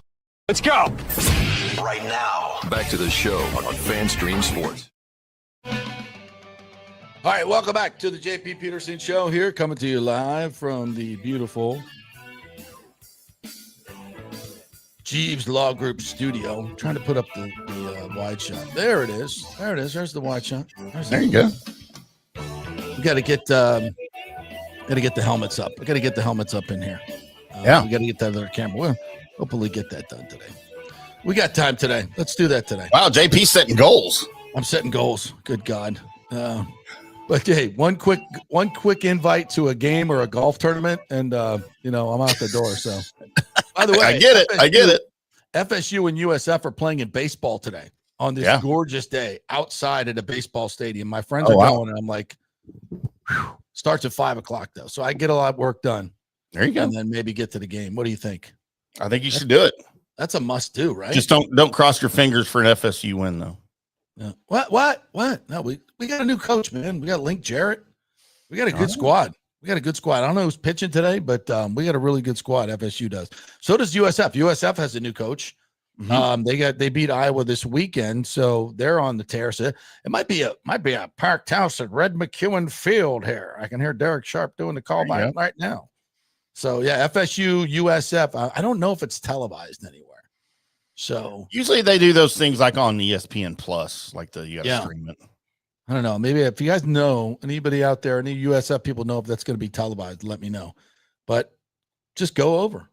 By the way, Rhea Law, USF president, is going to retire.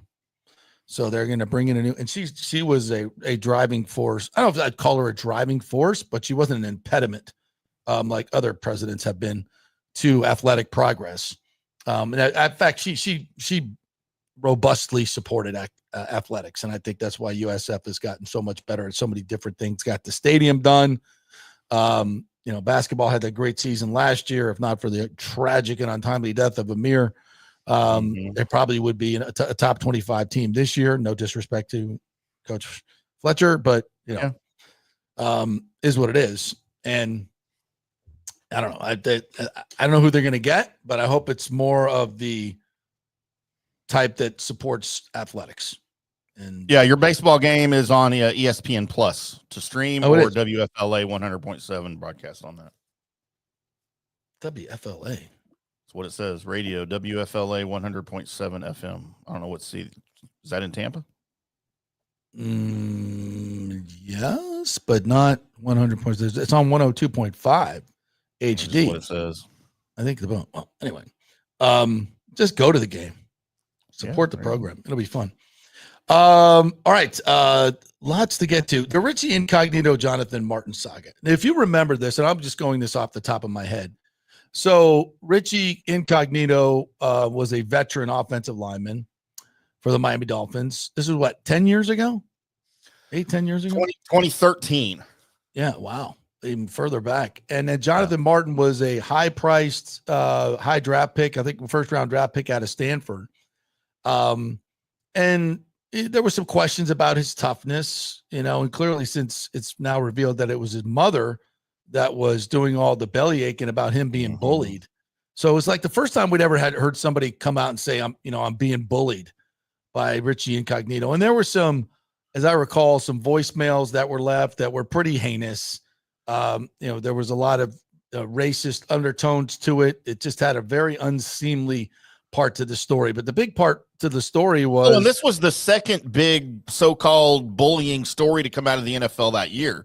Because remember, there was a big Saints scandal of bullying that year, right, too. Yeah. So this was kind of following whatever everyone perceived to be like maybe a pattern of bullying in the NFL. And that kind of made it a bigger story. So, and there's, you talk about bullying, typically we're talking about, a sixth grader who weighs about 100 pounds getting his ass kicked by some big dude, right? It's a totally different deal. This is, we're in the NFL now, boys. We're all men.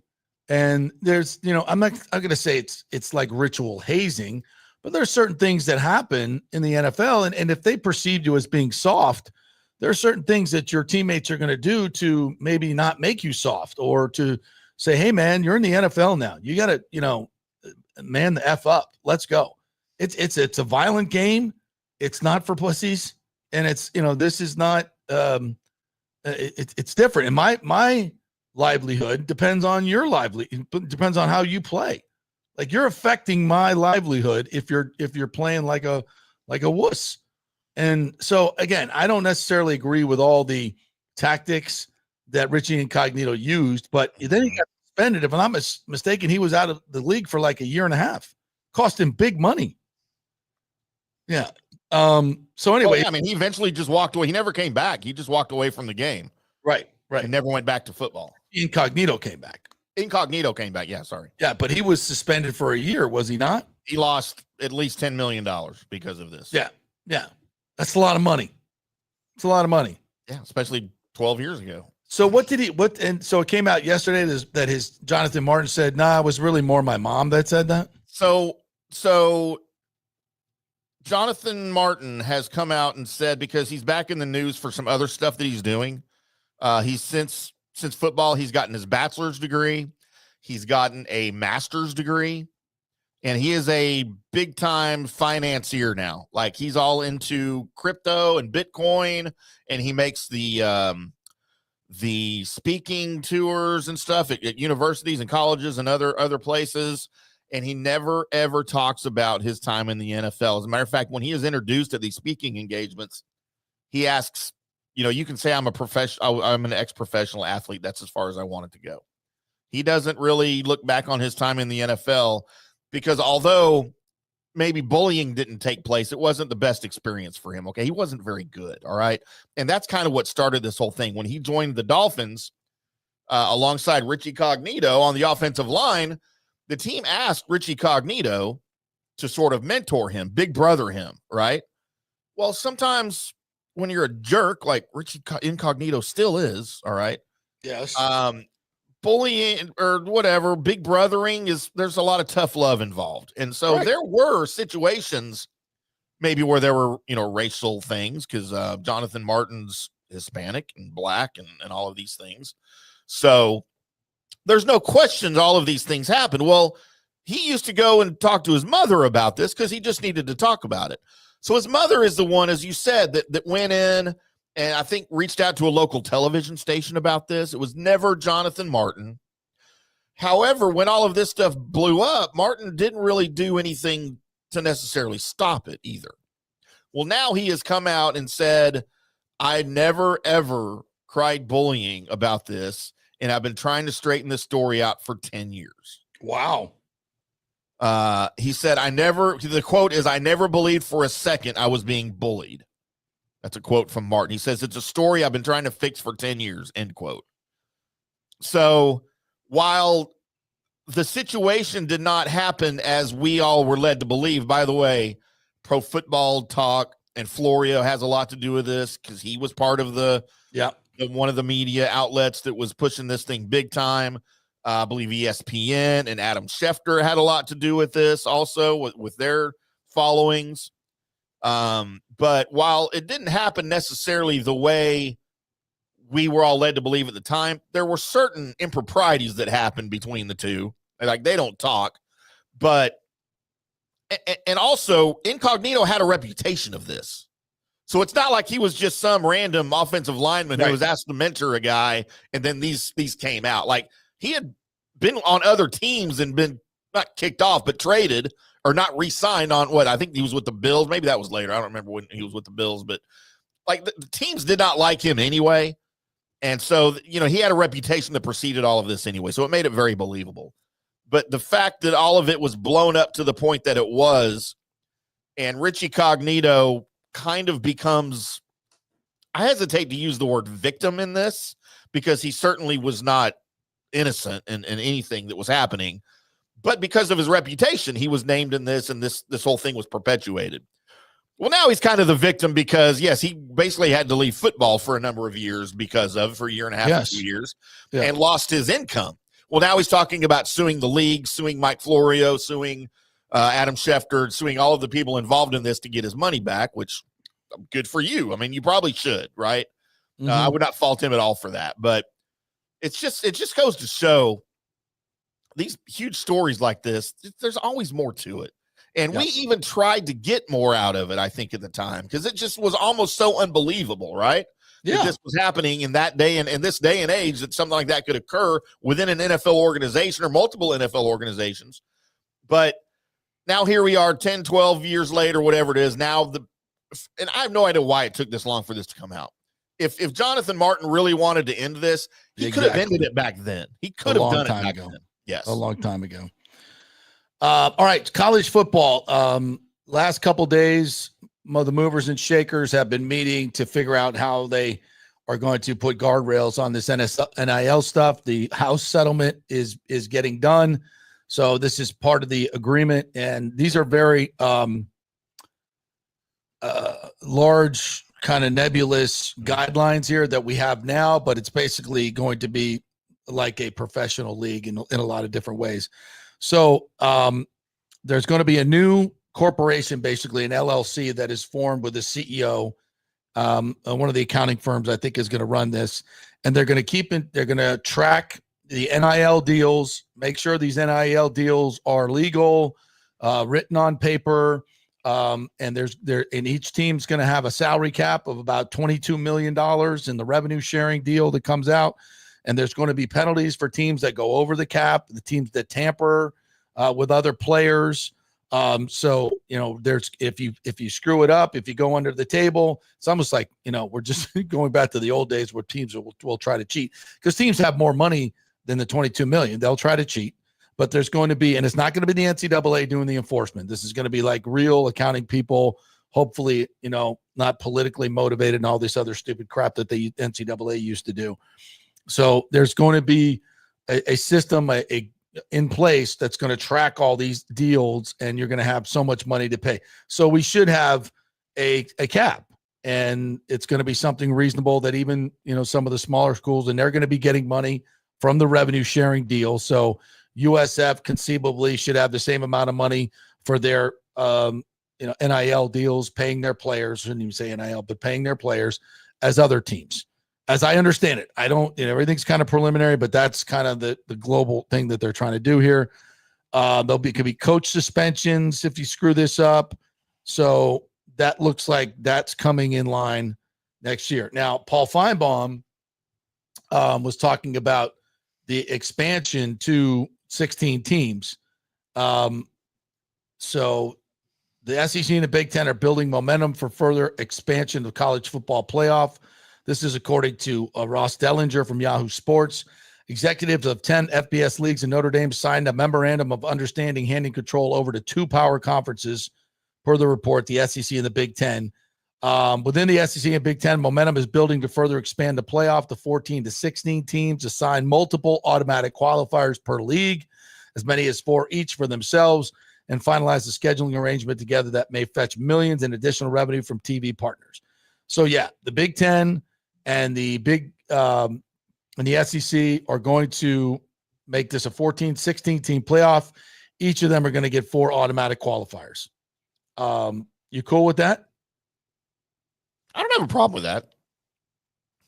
I mean, I really don't. If you're going to expand it like that, but what if there are leagues? What if there are years when the SEC and the Big Ten don't have 4 good teams?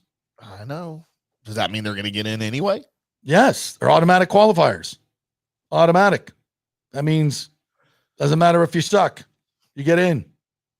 Well, I mean, you're the SEC. You're the Big Ten. So according to Feinbaum, he says, well, I think that's when they get in what they want. And listen, like any negotiation, whether you're talking about something far more serious about land among, major countries or space here in the college football, the SEC and the Big Ten have the power. I mean, you don't want to be in the ACC or Big 12 or whatever this new contraption is out west to be the champion of those 4 or 5 while the SEC and Big Ten are crowning champions. You know what?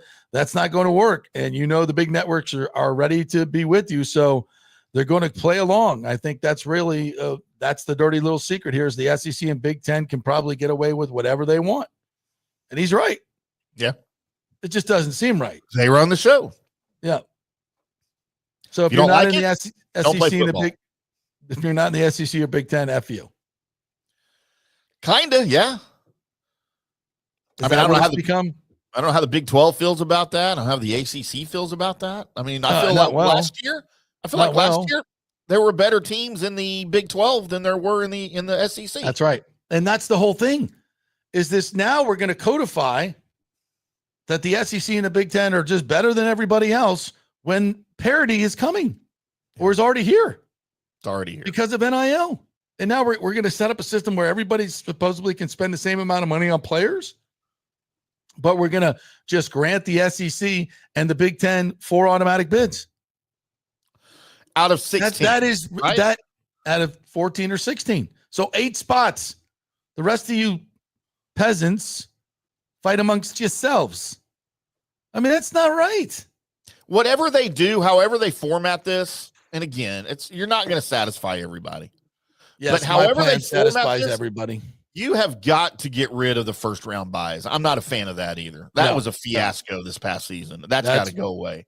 Yeah, that I'm okay with on-campus games. By all means, if you're one of the top whatever seeds, your first round game is at home. That I have no problem with that at all. You got to get rid of the first round buys. That can't happen.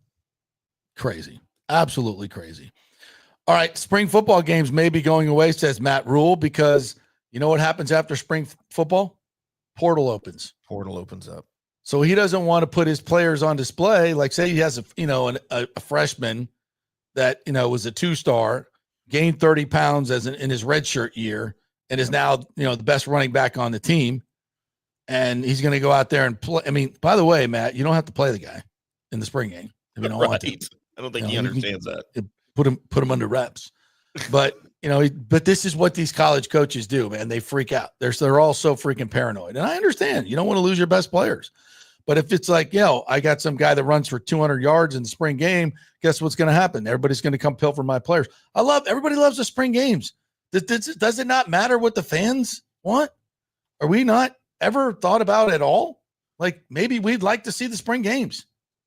If you can't hold on to your players, you can't hold on to your players. They're going to, and by the way, other coaches are going to find out and know. It's just, I don't know. They get so paranoid. Well, I feel like the spring games are already dying anyway. That's why. Well, no, even before this, like you've already had teams that are going away. They don't hardly have regular rules anymore, and they're not football games. You've got, different, like when I watched the maroon and white game for the Aggies or the Texas Tech's game or the Longhorns, you've got different rules, different refereeing methods, whatever, to where you score different points, you get different downs. It's not a regular football game. And I feel like that was already the trend before NIL and before this happened. I just think that spring games are obsolete. You don't have to put on display what you're doing. I love them. I do Give me too. some spring football. I want to see next year's team. I want to see that quarterback. I want to see that wide receiver. I want to see that. I want to see. Why can't I see? I want to see. I mean, what was it that we got all these changing rosters? I want to find out, like, can we not get used to who the people are? Like so we can cheer for them? Golly, it's look at what Ole Miss did last year. Ole Miss didn't have a spring game. They did a fan fest instead. Hell with you, Lane Kiffin. They had players. Yeah, your buddy. They had players in a slam dunk contest for fans to watch. Well, that sounds fun. And Joey I want to see him play football. Hot dogs. Well, we can do both. Joey Chestnut was there eating hot dogs. Why can't we do both? Spring game. Why can't we do both? Okay, and before we get out of here, holy hell. Nobody died in that plane crash. No, nobody. The freaking plane went upside down, exploded, but the fuselage remained intact somehow.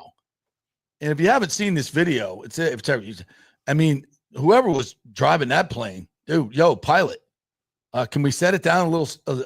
He just slams the plane down. You could see it coming down, and and it's on wasn't you could. Well, I don't know. We don't know because somebody was. God, I read so much on this yesterday.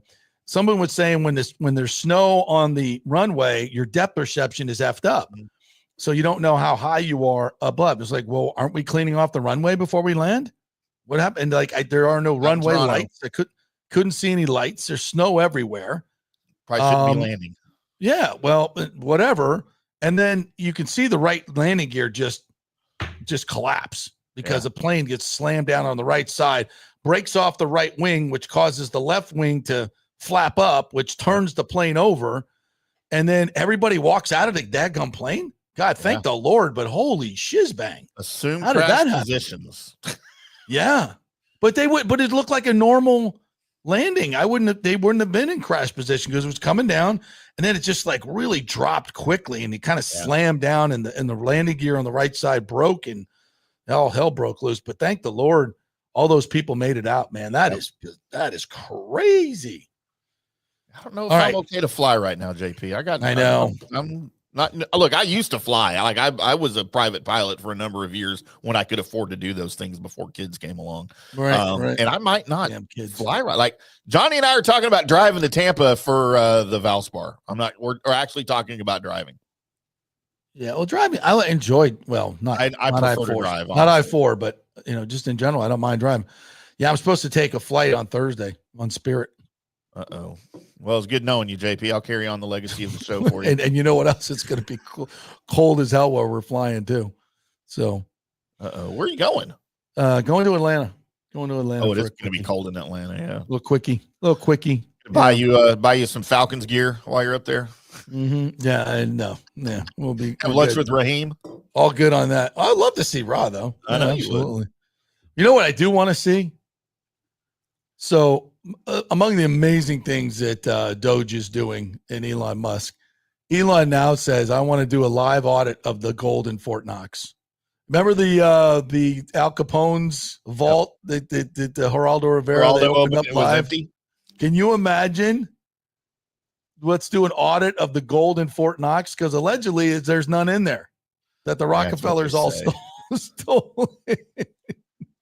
Yeah, 1974. Since 1974, they've not done any audits on the gold, there's never been any video pictures, or the only pictures you ever see of the gold are in black and white. Yeah, so you don't know what color it is. Yeah. By the way, yeah. I think is more likely than the thing being empty. I think there is billions of dollars more worth of gold in there than what everybody thinks, and the questions are going to be, where did all of that gold come from? No, I don't think there's any chance of that, given what we've learned about our federal government in the past 3 weeks. Give money away for nothing. Yeah. Hey, why couldn't we have gotten a hold of USAID to fund our show? Dude, listen, this is one of the great business faux pas of our career. Yeah. Well, because we're old white guys. That's why. Number one. Because we don't think like that. That's why. Yeah. Well, I know, but I don't want to go there, but we don't. But I'm just saying that, like, if you look at all these programs, there's not that we're giving money for Guatemalan transgender surgeries. We're not a candidate, Sesame Street in Iraq. I don't think I could have produced that. So, a lot of these things they're spending money on, we're just not, there wasn't a lot of old white guy run sports radio, never got any money. Like, how can we, like, none of that are on the list. Where's that on the list? JP, would you have a sex change operation in order to get $1 billion from the government? Oh, no, of course not. For $1 billion, tax-free from the government, you wouldn't turn into chopping it off for $1 billion? No. JP Trisha. No. Man, I might have to think about it. There's not enough money in the world to make me $1 billion. You're never going to be happy. My kids will be happy for a while, though, after I die. I don't give you a rat's ass. I mean, I love them, but no, sorry. You can just chop it off for I know that's no. Chop off your. Okay, what about just chopping off the penis? You don't have to be a woman. No. For $1 billion. I use it a lot. I do too. Well, not yours, but I use mine. It makes me happy. No, I can't do. I'm sorry. No, I'm not clearly. Look at me. I'm not a person motivated by money. Duh. No, exactly. Yeah. So anyway, all right. No, but I mean, we could have come up with something to get some of that money. I'm sure we should have. Maybe we still can. Yeah. Well, all we had to always do is like apply to promote something that's We're gonna do a show on transgender, so we need $1 billion to fund it. I think I'm going to have some video and audio for tomorrow's show on that evidently CNN did an interview with this international track star that is a man, and he's breaking all these women's records. And it's like, and they're like, "Oh, Trump says you can't compete in the Olympics now. What do you think about that?" Well, I don't think that's fair. I don't think that's fair. What is wrong with us? What are we doing? Like, what? I mean, and the CNN's like, look, see, this is not fair. Is anybody watching CNN? Did you see that idiot this week on CBS News that said the Nazis' use of free speech is what caused genocide of the Jews? Free speech was the problem. Yeah, that was it. I mean, how ignorant of history do you have to be? You can say anything now. Well, yeah, but at least now people are calling you out, and there's other platforms like, and you couldn't do that before, like X that saved the world for free speech. You're like, no, idiot, it's just the opposite. Actually, have you ever heard of Goebbels? Yeah. The Gestapo. I mean, the SS. Jiminy Christmas. No, there was no opposition media. It was all state media. Of course, she's for that because that's what they do. They get paid by the government to lie. And now they want to gaslight it and say free speech was the problem. And now now Germans are arresting people for insults. You can go to jail for insulting other people now. Yeah. That's not free speech. Or somebody determines that you're lying because, they determine that, they'll put you in jail. So who determines what's a lie and what's the truth? That might be an interesting question. Yes, the censors, the minister of information. All right, that's enough. We will see you guys tomorrow, same bat time, 10 o'clock. We got another great show planned for you tomorrow. Not exactly sure what it is, but it's going to be awesome as it always is. Great job, Timmy. Thanks to Scott Reynolds for joining us as well. We'll be back tomorrow for more fun and frivolity. See you then. Thank